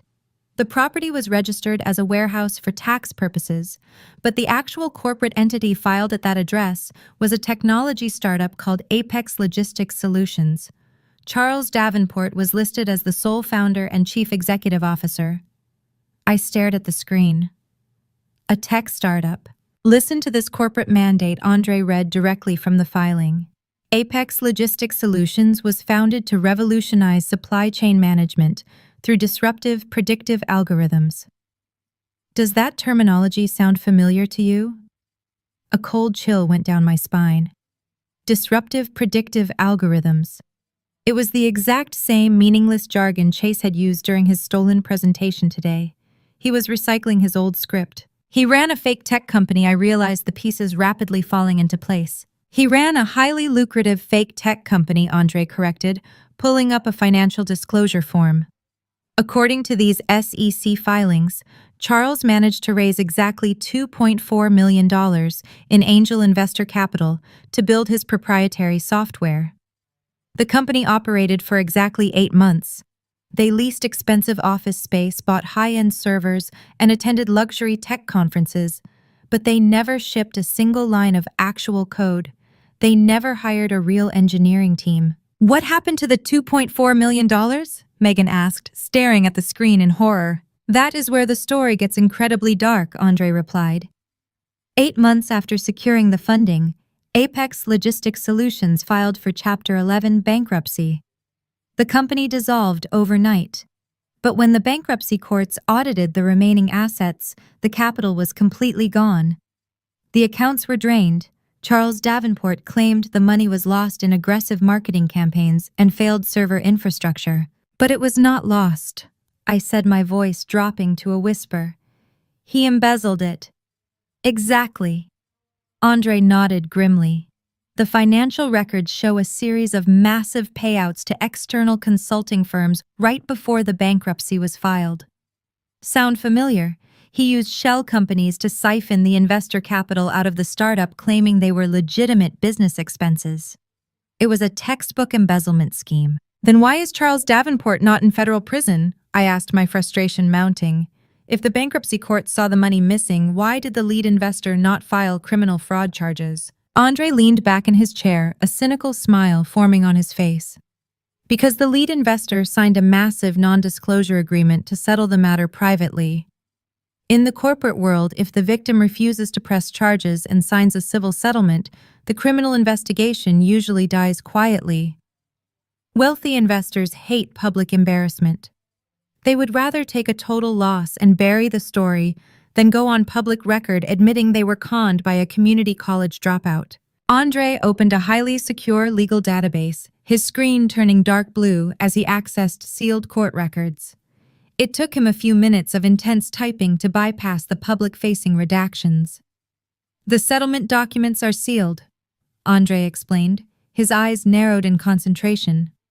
But the civil docket lists the plaintiff, the person who provided the $2.4 million, the person who signed the non-disclosure agreement to keep Charles Davenport out of prison. Andre hit the enter key one final time. A scanned legal document materialized on the screen. He pointed his pen at the signature line at the bottom of the page. I leaned in and read the name printed beneath the heavy black ink. It was Harrison. The air in the kitchen vanished. I stared at my boss' signature, the absolute reality of the situation crashing down on me with the force of a physical blow. Harrison was the lead investor in Apex Logistics Solutions. He was the one who gave Charles the $2.4 million. I do not understand, Megan said, her voice trembling. If Charles stole $2 million from Harrison, why on earth would Harrison hire him? Why would he bring the man who robbed him into his own agency and give him access to a $15 million contract? Because Harrison did not get robbed. I said the horrifying truth, suddenly crystal clear. I looked at Andre, who was nodding in absolute agreement. Harrison was not a victim. He was a co-conspirator. Andre closed the database, folding his hands on the table. You are looking at a beta test, Sloan. Apex Logistics was their first joint operation. Harrison used his own personal wealth to fund a fake startup. Charles acted as the front man. Charles funneled the money into offshore shell companies they declared bankruptcy, and Harrison signed an NDA to legally shut down any further investigation. They washed $2 million of clean money into untraceable offshore accounts. And now they are doing it again, I whispered, feeling a wave of nausea hit my stomach. But this time they are not using Harrison personal money, they are using the agency money. They are using the Zenith contract, Andre confirmed. The $15 million pitch tomorrow is the main event. Harrison pushed you into the basement and demanded your proprietary data models because they needed a flawless, legitimate presentation to win the account. Once the agency secures the $15 million, Charles will use his fake authority as senior creative director to outsource the execution budget to their new network of shell companies. They are going to drain the agency dry, I said, my voice shaking with a mixture of rage and adrenaline. And when the executives finally realize the money is gone, Charles Davenport will disappear into the wind again. And who do you think Harrison will blame for the missing funds and the failed deliverables? Andre asked, looking at me with intense gravity. Me. I answered, the absolute cruelty of the plan sinking in. He legally transferred the master server controls to Charles, but the entire digital architecture still has my name on it. When the system fails and the money vanishes, Harrison will claim I sabotaged the infrastructure in a jealous rage. He will fire me. Charles will vanish, and Harrison will keep his hands entirely clean while sitting on millions in stolen funds. Megan covered her mouth in sheer horror. Sloan, they are setting you up to take the fall for a massive federal crime. I looked away from the screen, staring at the dark window of the kitchen. The sheer scale of their greed was terrifying. They had manufactured an entire corporate reality just to use me as their ultimate scapegoat. They thought they had backed me into a corner where I had absolutely no way out. But they made one fatal miscalculation. They did not know about Leo Mirror's server. They did not know that I had legally extracted my team from their jurisdiction. And they certainly did not know that the live demonstration they were planning to show the CEO and the Zenith executives tomorrow was entirely rigged to self-destruct. Andre slowly closed his laptop, the silver lid snapping shut with finality. You have the motive, Sloan. You have the historical proof of their fraud, and you have the explosive payload ready to detonate on their own servers. The trap is perfectly built. I stood up from the kitchen island, feeling the exhaustion completely vanish from my body. It was replaced by a cold, calculating fury. I was no longer a victim of a toxic workplace. I was the architect of their absolute destruction. Tomorrow morning, I said, looking at my sister and her husband, we do not just expose a bad presentation, we expose a federal conspiracy. I am going to let Chase press the button himself. I packed the signed employment contracts back into my briefcase and walked out into the cool night air. The final battle was set. I stood on the porch for a moment, letting the cool night air clear my head before turning back into the house. The final battle was set, but I needed absolute confirmation of their current mechanism. I walked back into the kitchen, dropping my heavy leather briefcase onto the hardwood floor. Andre was still sitting at the island, his laptop glowing brightly in the dim light. We know their past, I said, pulling my stool out and sitting back down. We know exactly how they executed the startup fraud. But a historical crime is not enough to stop the Zenith pitch tomorrow morning. We need the current weapon. We need to know exactly where the $15 million is officially scheduled to go. Andre smiled, a sharp predatory expression spreading across his face. I am already 2 steps ahead of you, Sloan. He turned the silver screen toward me once again. While you were outside, I started tracking the vendor allocation requests Chase has been submitting to the agency accounting department this entire week. As senior creative director, he has the authority to pre-approve external vendor contracts for the Zenith account. He submitted 3 massive service agreements yesterday afternoon. Who are the vendors? Megan asked, leaning over my shoulder to look at the screen. That is the brilliant part, Andre explained. They are registered as digital infrastructure consultants. The primary vendor is a company called Apex Data Solutions. Does that sound familiar? Apex. I repeated, feeling a fresh surge of adrenaline. It is the exact same naming convention as their failed logistics startup. Andre nodded, tapping the screen. Criminals are incredibly lazy when they think nobody is watching. I ran a corporate trace on Apex Data Solutions. It is not registered in Illinois or California. It is a Delaware limited liability company. Delaware is the ultimate corporate tax haven in the United States. It allows businesses to register without publicly disclosing the names of their owners or executive officers. It is a financial black box designed entirely for corporate secrecy. So we cannot prove Harrison or Charles owns it, I said, feeling a sudden wave of frustration. You cannot prove it through the Delaware State Registry, Andre corrected smoothly. But you can prove it through their registered agent. Every Delaware shell company is legally required to have a registered agent to receive tax documents and legal notices. I pulled the incorporation papers for Apex Data Solutions. Andre opened a PDF of a tax document. The registered agent is a boutique law firm located in downtown Chicago. I cross-referenced the billing address for that specific law firm. He hit the enter key, bringing up a property deed. The billing address for the law firm managing the shell company is a luxury condominium in the Gold Coast neighborhood. The deed is registered to a private trust. The sole beneficiary of that private trust is Harrison. I stared at the deed. The final piece of the puzzle locked perfectly into place. It was the ultimate smoking gun. Harrison was legally bound to the shell company that Charles was actively preparing to flood with the Zenith budget. I leaned over the kitchen island, staring at the glowing screen as the sheer audacity of their plan fully materialized in my mind. They were not just planning to skim a little off the top of a standard account. Zenith was an e-commerce mega-client. They were handing our agency $15 million to build a massive integrated national digital infrastructure. It was the kind of capital that could make or break a mid-sized firm in a single quarter, and Harrison was planning to steal every single cent of it. "Look at the vendor billing schedule," Andre said, pulling up another document Charles had submitted to accounting. Charles structured the external vendor payouts to front-load the capital. He set it up so that Apex Data Solutions receives a non-refundable $7 million infrastructure retainer the very same day Zenith signs the master contract. The remaining $8 million is scheduled to be distributed in monthly consulting fees over the next fiscal year. "They are going to drain the entire initial operating budget before the ink is even dry," Megan whispered, looking genuinely terrified by the scale of the theft. "The agency will have no money left to actually build the Zenith platform. They will default on the massive e-commerce contract within 30 days. And that is exactly when Charles Davenport will vanish again." I stated, my voice completely devoid of fear. "He will authorize the massive wire transfer to the Delaware Shell Company on Friday afternoon. By Monday morning, when the agency executives realize the money went to a phantom vendor, Charles will be a ghost.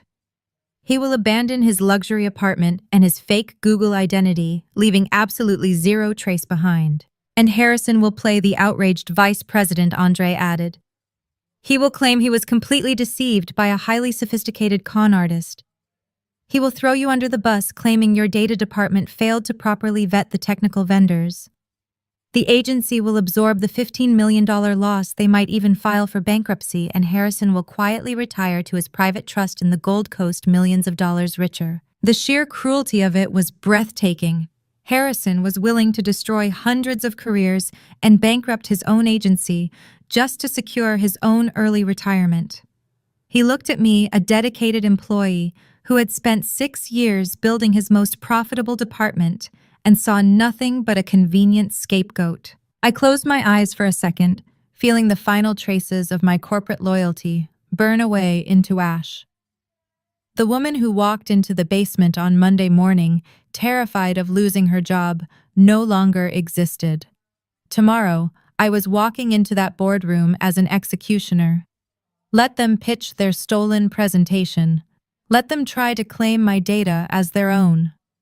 When they activate that poisoned server, they are not just going to fail the pitch.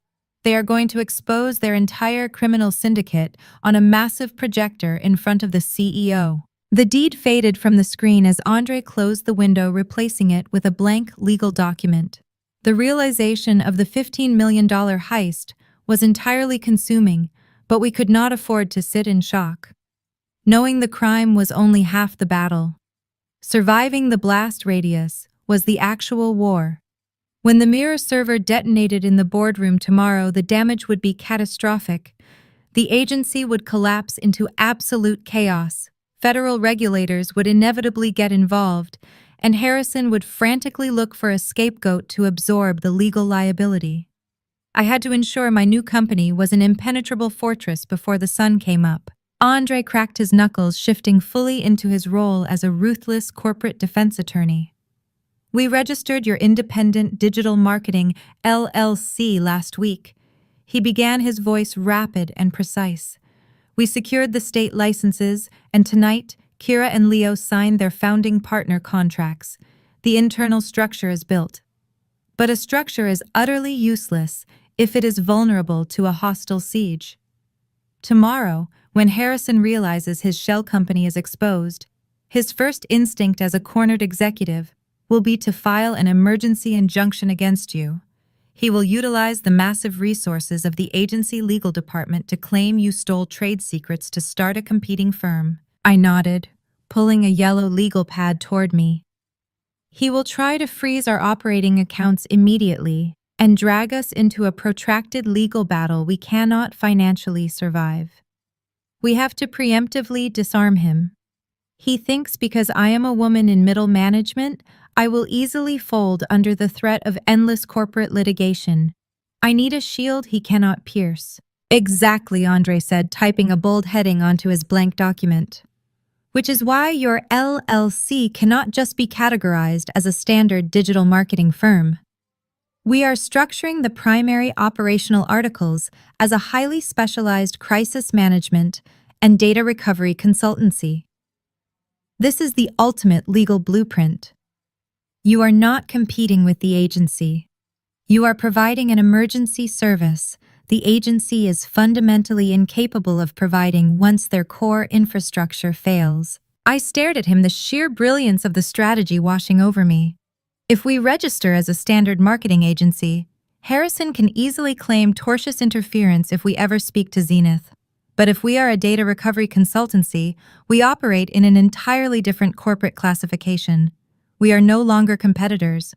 We are first responders. Andre smiled, pointing his silver pen at me. You are catching on quickly. When Charles and Harrison trigger the poison server tomorrow morning, they will completely corrupt the agency network. The Zenith executives will sit in that boardroom and watch their $15 million investment evaporate into a digital void. Absolute panic will set in. The CEO will demand an immediate technical solution. Harrison will have absolutely no idea how to fix it because Charles is a fraud who cannot code a basic HTML page. And that is when I introduced the solution I finished for him, my mind racing ahead of the conversation. I do not solicit Zenith directly. I offer my LLC to the agency CEO as a third-party crisis contractor to restore the corrupted data models. Andre typed the clause onto the screen. We draft an airtight contingency contract tonight.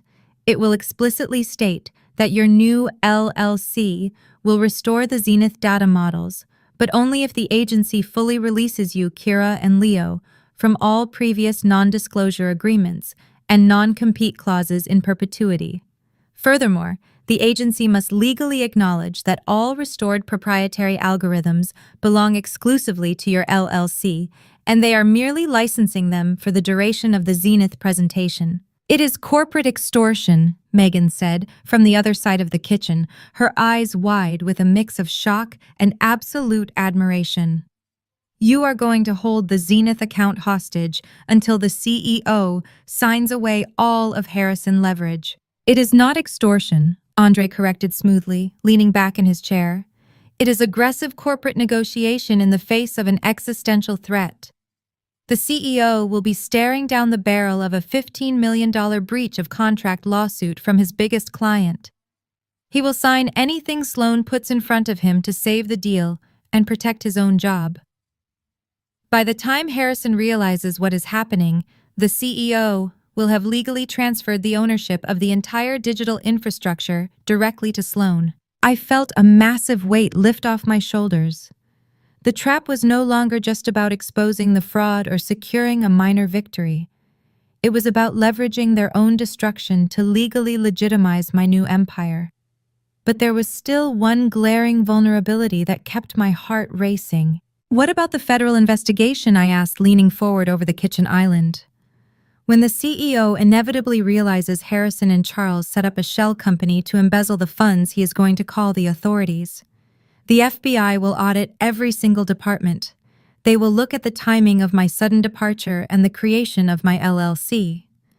They might suspect I was involved in the financial manipulation to clear my own path. I need total legal immunity from the embezzlement scheme. Andre nodded, his expression turning deadly serious. That is the most critical part of this blueprint. We have to build an unassailable firewall between your operations and Charles' vendor allocations. I am drafting a preemptive whistleblower disclosure right now. He opened a new, highly secure encrypted file. Tonight before midnight, we are filing a formal date-stamped report with the Securities and Exchange Commission tip line. We are submitting the public records of Apex Data Solutions, the undeniable connection to Harrison Private Trust, and the fraudulent vendor allocations Charles submitted to accounting this week. We are doing it anonymously, but we are routing the submission through the dedicated IP address of your new LLC. I looked at him in sheer disbelief.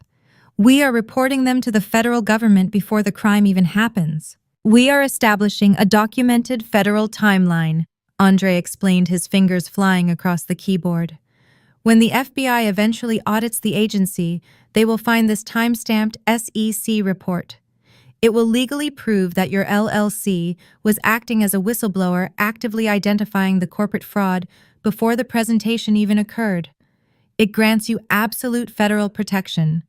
You cannot be charged as a co-conspirator if you are the exact entity that formally reported the conspiracy to the government. It was flawless. The legal blueprint covered every single angle.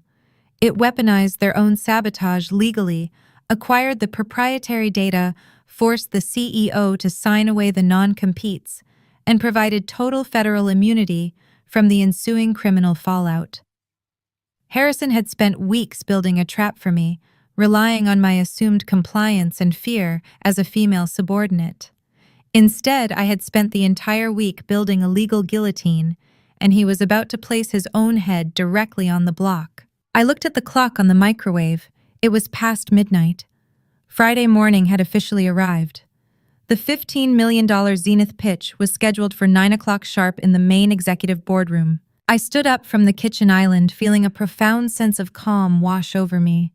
The crushing exhaustion was gone, replaced by the razor-sharp focus of a woman ready to reclaim her professional identity and her worth. I packed my legal pads and the drafted contingency contracts into my heavy leather briefcase. I looked at Andre and Megan, deeply grateful for their unwavering support. "Get some sleep," Andre said, closing his laptop. "Tomorrow is going to be the most chaotic day in the history of that agency." "I am not going to sleep," I replied, walking toward the front door. "I am going to go home, shower, and put on the most expensive tailored suit I own. Because tomorrow, I am not just an employee attending a mandatory meeting. I am a chief executive officer stepping into a war zone, and I plan to win." Friday morning arrived with a brutal, freezing downpour that violently battered my windshield as I drove into the desolate streets of downtown Chicago. I had not slept. Instead, I spent the early hours meticulously preparing for the execution. I showered, styled my hair into a sharp, commanding look, and put on a charcoal gray tailored suit that projected absolute executive authority. It was the exact type of armor you wore to systematically dismantle a corrupt corporation. I pulled into the damp underground garage at exactly 6 o'clock sharp. The building was a complete ghost town. I swiped my security badge and pressed the button for the basement. The heavy doors slid open to reveal our freezing subterranean exile. But the atmosphere had fundamentally changed. It was no longer a place of corporate punishment. It was a tactical war room. Kira and Leo were sitting at their folding tables. They looked completely exhausted, running on pure caffeine and residual anger, but their eyes were incredibly sharp. The master console of the mirror server hummed loudly, a steady green light indicating that our parallel network was fully operational and perfectly hidden from the main mainframe. I walked across the cracked concrete floor, my heels echoing sharply in the cavernous space, and dropped my heavy leather briefcase onto the center table. "Are we ready?" Leo asked, sitting up straight. "The Trojan Horse protocol is fully integrated into the primary presentation file. The moment Charles presses enter on the Zenith title slide, the main server will encounter a catastrophic authentication loop." "We are ready for the technical detonation," I replied, unlocking the brass clasps on my briefcase. "But the parameters changed last night. The situation is drastically worse." Kira sat up straight. "What do you mean?" "We know they are stealing our data." I pulled out the thick stack of legal documents Andre printed and laid them flat. "They are stealing the entire agency." I spent the night pulling public registry files for Charles Davenport. He is a community college dropout who previously ran a fake logistics startup with Harrison.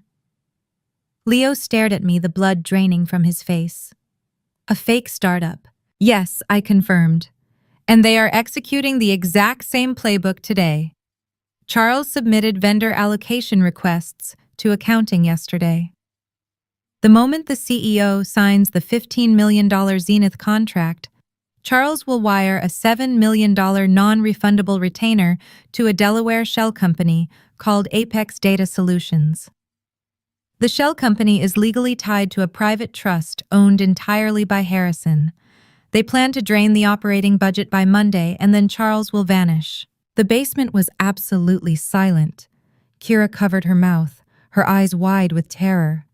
"They are going to bankrupt the agency," she whispered. "And when the money is gone, they will blame us.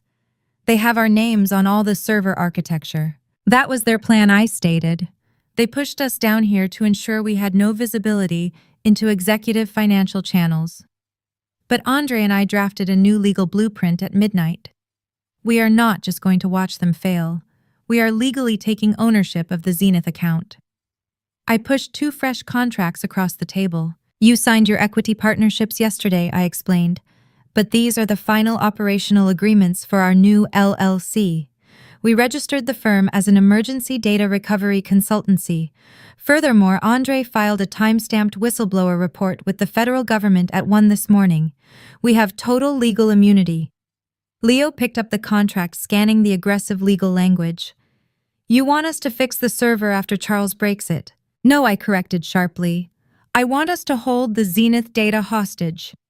When Charles triggers the Trojan horse, the agency network will violently collapse. The CEO will face a breach of contract and public humiliation. We will step into that boardroom as an independent contractor.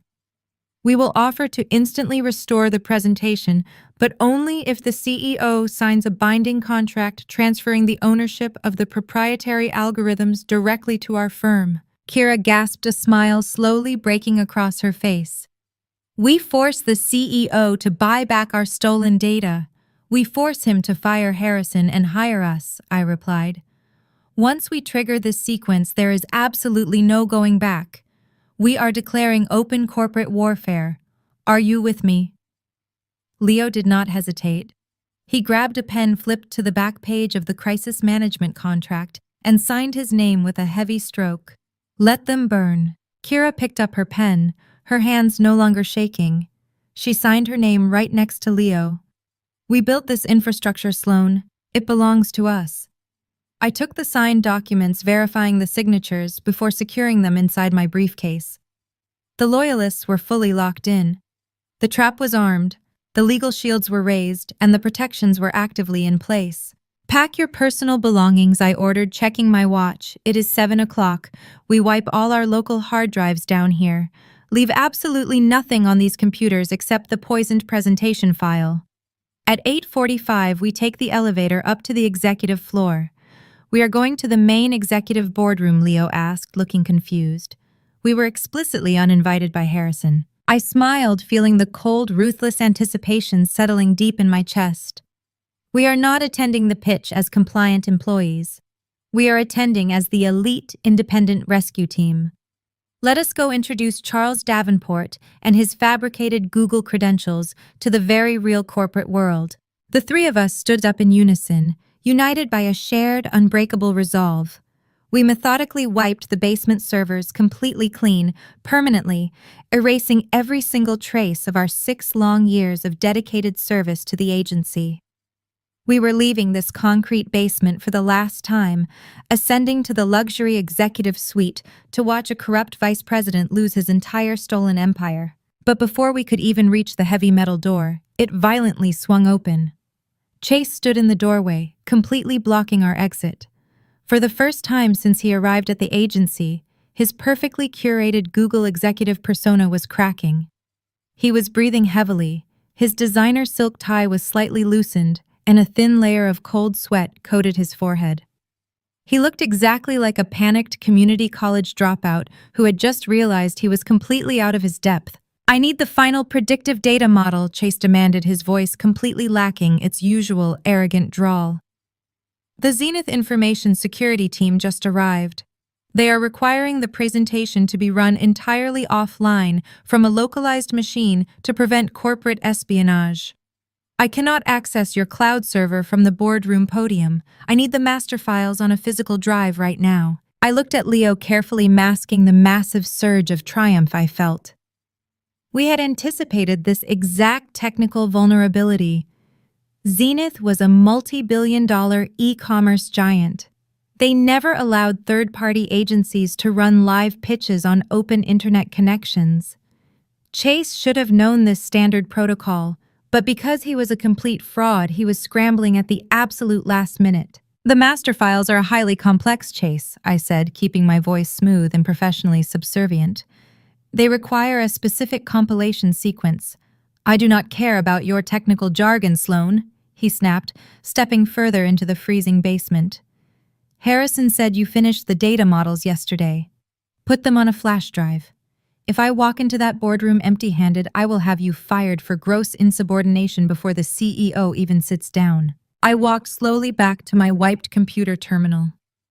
I reached into my tailored suit pocket and pulled out a sleek silver flash drive. I did not need to compile anything. The drive was already loaded with the Trojan horse. I had spent the entire night engineering the dummy code trap with Leo. We had to ensure it would effortlessly bypass standard antivirus protocols while appearing completely legitimate. On the surface, the file structure looked exactly like a standard $15 million digital infrastructure pitch. It had the correct file extensions, the Zenith corporate branding, and the intricate folders labeled predictive algorithms and demographic mapping. But the core architecture was completely hollow. Instead of actual marketing data, I had built a self-executing diagnostic loop. I designed the dummy code to remain entirely dormant until Chase clicked on the third slide of the presentation, which was the financial allocation projection. The moment he pressed enter on that specific slide, the Trojan horse would activate. It was programmed to instantly bypass the localized machine force and emergency hardline connection to the agency main server and execute a catastrophic brute force query.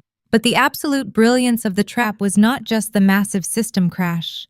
I had engineered the dummy code to aggressively pull the exact financial documents Andre had uncovered.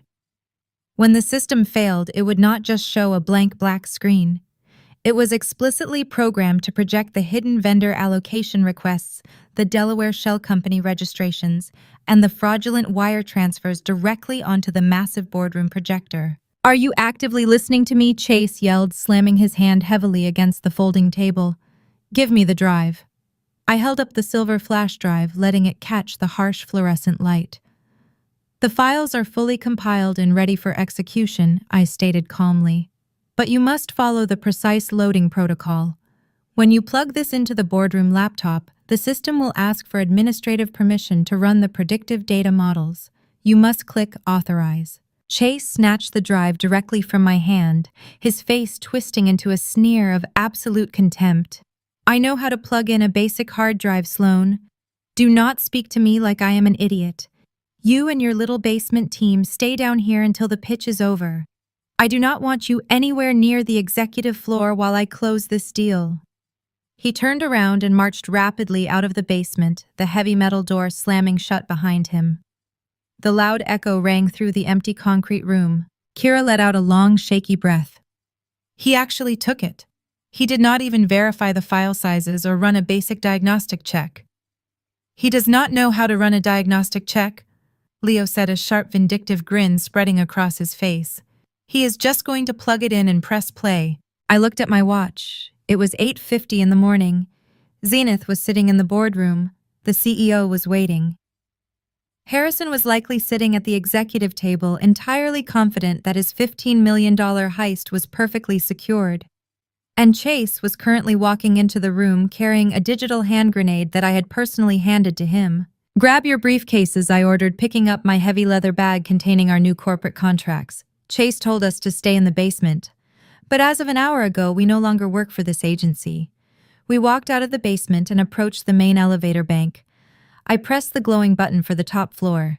The elevator arrived with a soft digital chime.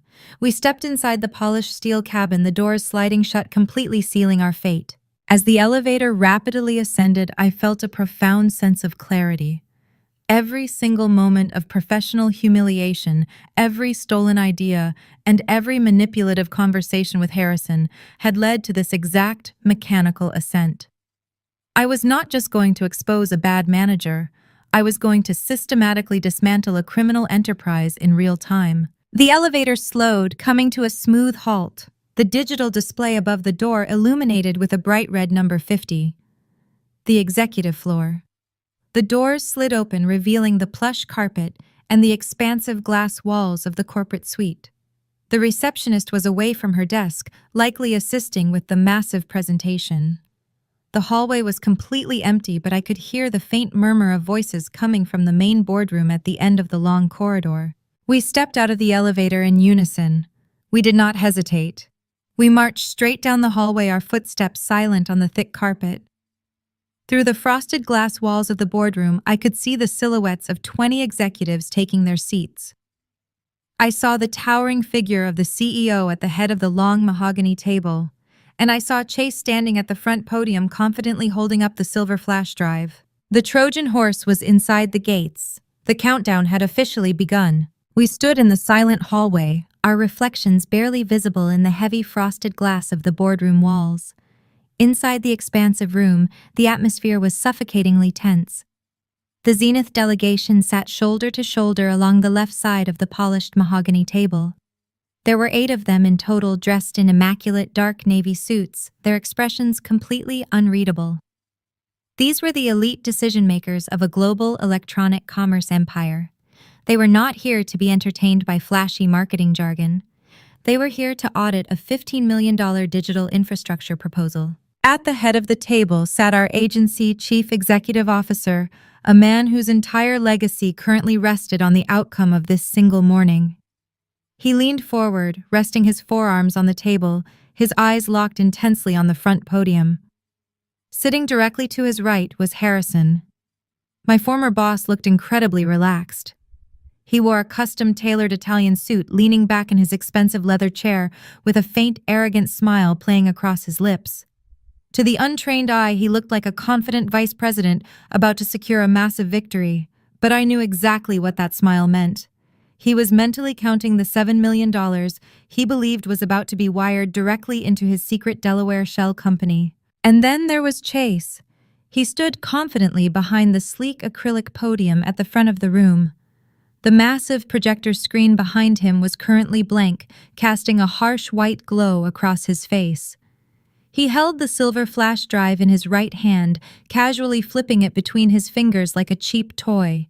He was completely in his element, playing the role of the visionary tech genius for an audience of billionaires. I placed my hand flat against the cold glass, watching his every move.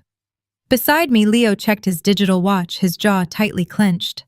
Kira stood absolutely still, her eyes relentlessly tracking the flash drive. Chase finally stopped flipping the drive and inserted it into the localized boardroom laptop resting on the podium. The Zenith Information Security Protocol immediately recognized the external hardware. A large security prompt flashed onto the massive projector screen behind him. It was a stark gray box with bold black text clearly visible to everyone in the room. The system was demanding administrative authorization to run the proprietary predictive data models from an unverified external source. This was the final fail-safe. A legitimate Google executive or a highly trained data architect would have recognized that a standard presentation file should never trigger an administrative security override. A real developer would have instantly stopped the presentation, pulled the drive out of the machine, and checked the core source code for a malicious payload. But Chase was not a developer. He was a community college dropout who had never written a single line of code in his entire life. Through the glass, I watched him glance at the security prompt with absolute annoyance. He did not read the warning text. He did not hesitate to question the anomaly. He simply reached out and clicked the authorize button with arrogant finality. A small loading bar appeared on the screen, rapidly filling with bright green light. The system officially accepted the fake algorithm. The dummy code successfully bypassed the Zenith localized security net and silently established a hidden forced hardline connection directly to the main agency mainframe. The trap was fully armed. The Trojan horse was officially inside the network. Chase turned away from the screen, flashing a brilliant, completely manufactured smile at the Zenith delegation. "Good morning, everyone," he began, his voice easily carrying through the thin gap in the boardroom doors. "My name is Chase Montgomery. I am the senior creative director here, and I recently joined this incredible team after spending several years optimizing the digital ecosystem over at Google. I felt a sharp spike of genuine disgust. He was actually using the fabricated Google credential right out of the gate to establish false authority. The Zenith executives nodded politely, clearly impressed by the fake pedigree. Harrison beamed with manufactured pride, nodding encouragingly at his accomplice from across the room. Today, we are not just going to show you a marketing strategy. Chase continued pacing slowly away from the podium to command the center of the room. We are going to show you a fundamental digital revolution. We have compiled a proprietary algorithmic framework that will completely disrupt your current supply chain latency. Leo leaned closer to me, his voice a barely audible whisper. He is using the exact same meaningless buzzwords from his fake logistics startup. He is literally recycling his bankruptcy script for a $15 million pitch. I nodded, never taking my eyes off the room. It works on investors who do not understand technology. But look at the Zenith lead engineer. I pointed to a woman sitting near the end of the table. Unlike the other executives, she was not smiling. She was staring at Chase with a look of intense professional skepticism.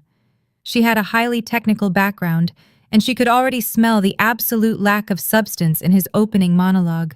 But Chase was entirely oblivious to her suspicion. He pressed the remote clicker in his hand. The projector screen flashed, bringing up the first slide. It was a massive, beautifully designed title card displaying the Zenith corporate logo floating above a complex web of interconnected digital nodes. It looked incredibly expensive and highly sophisticated. It was a visual masterpiece that my team had spent 3 sleepless weeks designing, and he was currently using it to rob our company blind. As we discussed in our preliminary meetings, Chase projected his voice with practiced theatricality. True electronic commerce dominance requires flawless demographic mapping. We have to anticipate the consumer action before the consumer even logs onto the platform. Let us look at the current architecture. He pressed the clicker again. The screen transitioned smoothly to the second slide. This slide displayed a massive interactive map of the United States, highlighting consumer density zones in bright thermal colors. The Zenith executives leaned forward, clearly engaged by the sheer quality of the data visualization. Harrison crossed his arms, looking around the room to gauge their positive reaction. He was completely convinced that the heist was perfectly on track. One more slide, Kira whispered, her voice trembling with a mixture of sheer terror and massive adrenaline. The financial allocation projection is next. My heart hammered against my ribs like a physical drum. I gripped the handle of my heavy leather briefcase, feeling the solid weight of the crisis management contracts inside. Everything we had sacrificed, every late night in the freezing basement, and every moment of profound disrespect culminated in this exact 10 seconds. Chase turned back to the screen, completely unaware that he was standing on a digital landmine. He raised his hand, pointing at the thermal map to emphasize a completely fabricated point about server synergy. He was smiling. He was victorious. He thought he had already won. He raised the remote clicker, his thumb resting lightly on the button, preparing to transition to the third slide. The small mechanical click of the remote echoed sharply in the silent boardroom. For a fraction of a second, absolutely nothing happened. Chase held his confident pose, waiting for the financial allocation graph to appear, but the screen did not transition. Instead, the projector let out a high-pitched electronic whine. The beautiful Zenith title slide violently glitched, tearing into jagged pixels before the entire massive screen snapped completely black. A collective murmur of confusion rippled through the Zenith delegation. Chase frowned, lowering the clicker. He tapped the spacebar on the localized laptop. Nothing happened. He forcefully smacked the side of the keyboard. "Apologies for the slight technical delay," Chase said, his voice tightening with the first genuine trace of panic. "Just a minor digital lag vibe. We will have it back up in 1 second." He reached for the silver flash drive, intending to pull it out and restart the machine. But the moment his fingers brushed the metal casing, the laptop fan roared to life, spinning at maximum capacity like a jet engine preparing for takeoff. The Trojan horse had officially bypassed the local environment. It aggressively punched through the agency firewall and established an unbreakable hardline connection directly to the main server architecture. Suddenly, the massive projector screen ignited with blinding white light. But it was not the presentation. It was a raw command terminal. Lines of heavy green code began scrolling down the screen at a dizzying speed, executing the brute force query I had meticulously designed in the basement. "What is this?" the Zenith lead engineer demanded, immediately standing up from her leather chair. "That is not a presentation file. That is a force directory extraction. Who is pulling data from our localized machine?" "Nobody is pulling data," Harrison interjected quickly, standing up from his seat next to the CEO. "It is just a formatting error. Chase, shut the machine down. Pull the drive out right now." Chase grabbed the silver flash drive and yanked it out of the USB port with all his strength. He held it up triumphantly, expecting the screen to go dark. But the screen did not go dark. The forced connection had already embedded itself into the mainframe. The laptop was now completely irrelevant. The agency server was actively bleeding out onto the boardroom wall. "I cannot shut it down," Chase stammered frantically, pressing the laptop power button over and over again. "The keyboard is totally locked." The rapid scrolling of green code suddenly stopped. A massive red warning banner flashed across the top of the projector screen. It read in bold white letters, "Unauthorized financial allocation detected. Initiating transparency protocol." The CEO stood up, his face turning an angry shade of purple. "Harrison, what is the meaning of this? What transparency protocol? This is a closed network pitch." Before Harrison could formulate a lie, the screen shifted again. The raw code dissolved, instantly replaced by a massive high-resolution projection of the vendor allocation requests Chase had submitted to accounting yesterday. The document was magnified to 10 feet tall. Every single Zenith executive in the room could clearly read the bold text: $7 million, non-refundable infrastructure retainer, payable immediately upon contract signing to Apex Data Solutions. The CEO stared at the screen, his eyes wide with utter shock. He looked at the Zenith delegation, then turned furiously to Harrison. "We have not even signed the contract yet. Why is your senior creative director pre-authorizing a $7 million payout to an external vendor? Who the hell is Apex Data Solutions?" Harrison opened his mouth, but no words came out. His arrogant, custom-tailored persona completely evaporated. He was staring at the massive document on the wall like a man watching his own execution. The trap had closed with terrifying precision. The screen did not wait for his answer. The Trojan horse executed its next command. The vendor allocation document faded instantly, replaced by the Delaware State Business Registry filing for Apex Data Solutions. The text was crystal clear. It highlighted the corporate structure of the LLC, proving it was a completely anonymous shell company with absolutely no operating history, no actual employees, and no physical office space. "This is a shell corporation," the Zenith lead engineer stated loudly, her voice echoing off the boardroom walls. "Your agency is planning to funnel half of our operating budget into a phantom entity. This is an active financial fraud." The room erupted into absolute chaos. The Zenith executives stood up aggressively, shoving their chairs back. They were shouting, pointing at the screen, and demanding immediate answers. The CEO was screaming at Harrison, demanding to know who authorized the Delaware registration. But the absolute final blow had not yet been struck. The dummy code had one last file to project. The Delaware registry faded, replaced by the highly secure date-stamped property deed Andre had extracted last night. It was the deed for the Gold Coast luxury condominium, serving as the billing address for the shell company registered agent. The projection zoomed in violently on the final signature line, magnifying it so large that it dominated the entire room. The private trust beneficiary was clearly printed in bold black ink. Harrison. The boardroom went dead silent. The screaming abruptly stopped. The CEO slowly turned his head, staring at the 10-foot-tall projection of his vice president legal name, directly tying him to the fraudulent shell company. The undeniable proof of a $15 million inside job was currently illuminating the room. Harrison's legs gave out. He collapsed heavily back into his leather chair, his face completely drained of blood. He looked like a corpse. He slowly turned his head to look at Chase, who was backed into the corner behind the podium, hyperventilating in sheer panic. The community college dropout had just broadcasted a federal crime to a room full of billionaires. The Zenith delegation did not wait for an explanation. The lead engineer grabbed her briefcase and marched directly toward the boardroom doors. "We are leaving," she announced with absolute disgust. "This entire agency is a criminal syndicate. Consider our verbal agreement permanently terminated. We will be contacting the federal authorities immediately." The CEO scrambled around the table, desperately trying to physically block the door. "Please, you must listen to me. I had absolutely no knowledge of this. This is a rogue executive. I can fix this. We can restructure the entire contract right now. You cannot fix anything," the lead engineer snapped, shoving past him. "Your entire digital infrastructure is currently compromised by your own people. You do not even have control of your own servers. We are done." I stood in the hallway, watching the absolute destruction unfold through the frosted glass. The $15 million deal was dead.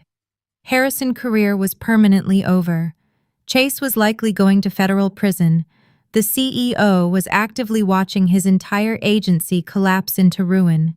It was a perfectly orchestrated disaster, and it was the most beautiful thing I had ever seen. I looked at Kira and Leo. They were both smiling, the heavy weight of their corporate oppression entirely lifted. I adjusted the collar of my charcoal gray suit and firmly gripped the handle of my briefcase. The agency was burning to the ground, but the Zenith executives still desperately needed a digital infrastructure built, and I was the only person in the entire building who legally possessed the proprietary algorithms to do it. "It is time," I said softly. I stepped forward and placed my hand on the heavy silver handle of the boardroom door. I pushed it open and walked confidently directly into the blast radius. I stepped directly into the path of the fleeing Zenith executives. The heavy mahogany doors swung shut behind me, sealing Kira, Leo, and myself securely inside the boardroom. The sheer volume of the shouting was deafening. The CEO was completely red in the face, practically cornering Harrison against the expansive glass window, overlooking the dreary Chicago skyline. The $15 million deal was dissolving into total anarchy, and the massive projector screen was still glaring with the undeniable proof of the embezzlement scheme. "Get the basement on the phone right now!" The CEO roared at an executive assistant who was frozen in fear against the wall. "I want the lead server architect up here before I call the police. I need this terminal shut down." Harrison looked up and saw me standing calmly by the doorway. A look of desperate, pathetic relief washed over his pale, sweating face. He pushed past the furious CEO, pointing a shaking finger directly at me. "Sloan, thank God you are here," Harrison demanded, his voice cracking with panic. "Get over to that podium right now. The presentation file is completely corrupted. We have a massive systemic breach from an external hack. You need to shut down the forced terminal, bypass the proxy, and reboot the localized machine. Fix this mess immediately, or I swear I will ruin your entire career." I did not move a single inch. I stood exactly where I was, flanked closely by Kira and Leo, gripping the heavy handle of my leather briefcase. I looked at the man who had stolen my credit, marginalized my team, and tried to rob the company blind. "I cannot do that, Harrison," I replied, my voice projecting clearly and calmly over the chaos of the room. "What do you mean you cannot do that?" Harrison screamed, stepping closer, his arrogance replaced by pure, unfiltered desperation. "You are the director of digital marketing. You built the internal architecture. Go to the terminal and type the override sequence. Now." "I mean that I do not work for you anymore," I stated coldly, enjoying the sharp look of confusion that crossed his face. "And I certainly do not fix the disastrous mistakes of your fraudulent hires." Chase, who was still backed into the corner behind the podium, suddenly found his voice. "She did this," he yelled, pointing frantically at me like a cornered animal. "She handed me the flash drive in the basement. She must have planted a malicious virus on it. She is actively trying to sabotage the pitch because she is jealous." The Zenith lead engineer, who was halfway out the door, suddenly stopped. She turned around, narrowing her sharp eyes at Chase, and then looked directly at me. I laughed. It was a short, sharp sound that cut right through the heavy tension in the boardroom. A virus, I repeated, looking at Chase with absolute, undeniable disdain. Chase, you are standing in front of the elite lead engineering team for a multi-billion-dollar electronic commerce giant. Do not insult their intelligence with your profound ignorance. That is not a virus on the screen behind you. That is a targeted directory extraction pulling specific financial ledgers from your own internal accounting folders. A virus destroys random data. This code is explicitly exposing hidden data, and you personally authorized it. She is right, the CEO shouted, turning his intense wrath back onto Chase. You bypassed the security prompt. I watched you click authorize with my own eyes. She handed me the drive, Chase stammered, sweating so profusely it dripped onto his expensive silk tie. I did not know what was actually on it. Because you do not know how to read code. Charles said, using his real legal name for the very first time. I watched his entire body physically flinch as the fake persona shattered completely. You are a community college dropout who ran a bankrupt logistics startup called Apex. You do not know the fundamental difference between a predictive algorithm and a basic diagnostic loop. You plugged in an unverified drive, clicked accept, and blindly triggered a transparency protocol that broadcasted your federal crimes to a room full of witnesses. The Zenith lead engineer took a slow, deliberate step back toward the mahogany table, crossing her arms. The rest of her delegation mirrored her movement, sensing a massive shift in the power dynamic. Who exactly are you? She asked, completely ignoring the CEO and Harrison. My name is Sloan, I said, maintaining direct, confident eye contact with her. Until 8 o'clock this morning, I was the head of the digital marketing department here. These are my top architects, Kira and Leo. We designed the proprietary algorithmic framework that Zenith explicitly requires for this massive infrastructure upgrade. If you work for this agency, you are part of this criminal syndicate, the Zenith engineer stated bluntly, her tone testing my resolve. We do not do business with thieves. We do not work for this agency, I corrected, stepping forward and opening my leather briefcase. And we are the ones who stopped the crime. I pulled out the thick stack of legal documents and slapped them firmly onto the polished mahogany table. The loud smack silenced the few remaining murmurs in the massive room. At 1 o'clock this morning, I explained, looking directly at the Zenith delegation, my attorney filed a time-stamped whistleblower report with the Federal Securities and Exchange Commission. We officially documented the entire embezzlement conspiracy orchestrated by Vice President Harrison and his accomplice Charles Davenport. The federal government has granted my team total legal immunity. Harrison let out a choked gasp, stumbling backward until he hit the glass wall. You went to the SEC, he whispered in total, unadulterated horror. You went to the federal government. I went straight to the top, Harrison, I said, without even looking at him. Your shell company in Delaware is currently being frozen by federal investigators. Your private trust is completely exposed. The $7 million you plan to steal today is never leaving the agency accounting department. The CEO stared at the SEC documents on the table, his hands trembling violently. You knew about this, he said to me, his voice a mixture of profound anger and desperate relief. You stopped the wire transfer. You saved the operating budget. Do not pretend I did this for your benefit, I told the CEO sharply, refusing to let him claim any high ground. You enabled a toxic, completely unchecked corporate environment. You allowed a corrupt vice president to exile the most talented developers in your company to a freezing basement so he could systematically replace them with a fraudulent con artist. You completely lost control of your own agency. The CEO flushed a deep, embarrassed red but remained completely silent. He knew he had absolutely no leverage. I turned my attention entirely back to the Zenith executives. They were no longer trying to leave the room.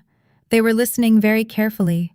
They were ruthless, pragmatic corporate operators, and they easily recognized a hostile takeover when they saw one.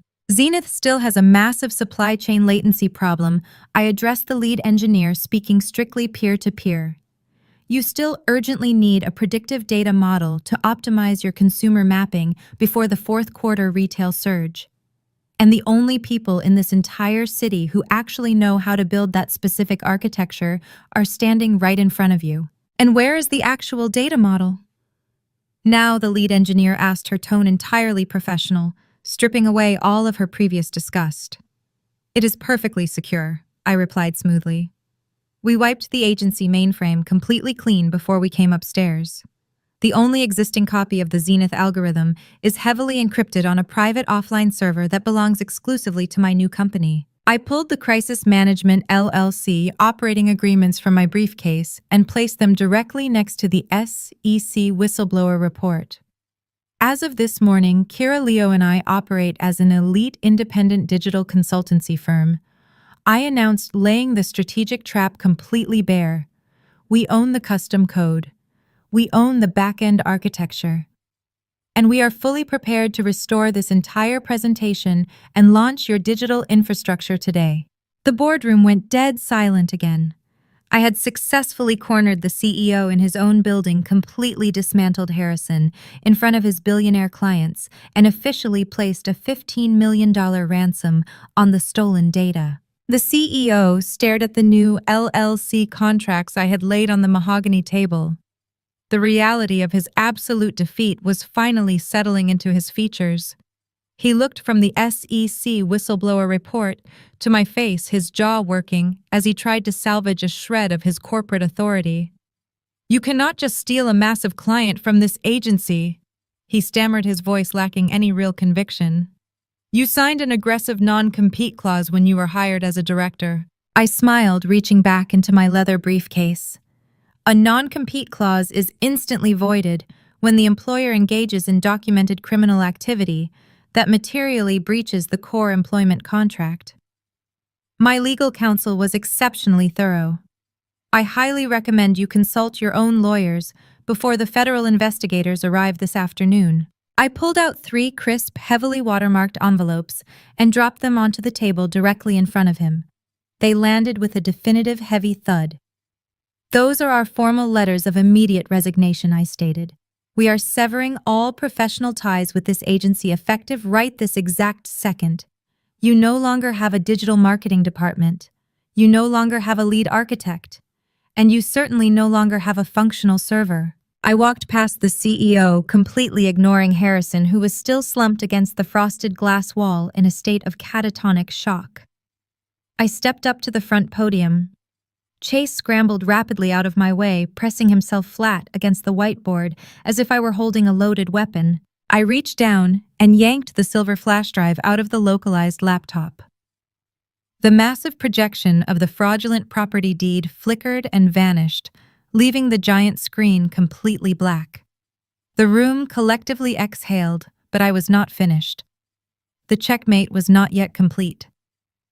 I reached into my tailored suit jacket and produced a sleek matte black USB drive. This drive contained the genuine, fully encrypted Zenith predictive architecture. I plugged it into the laptop. I did not need to bypass any security prompts because I had built the clean code perfectly to Zenith specifications. The massive projector screen instantly illuminated with a breathtaking hyper-responsive data visualization interface. It tracked real-time consumer metrics with flawless precision, mapping supply chain solutions across a stunning rotating thermal globe. The Zenith executives actually gasped. It was a masterpiece of digital engineering. It was exactly what they had asked for, engineered to absolute perfection.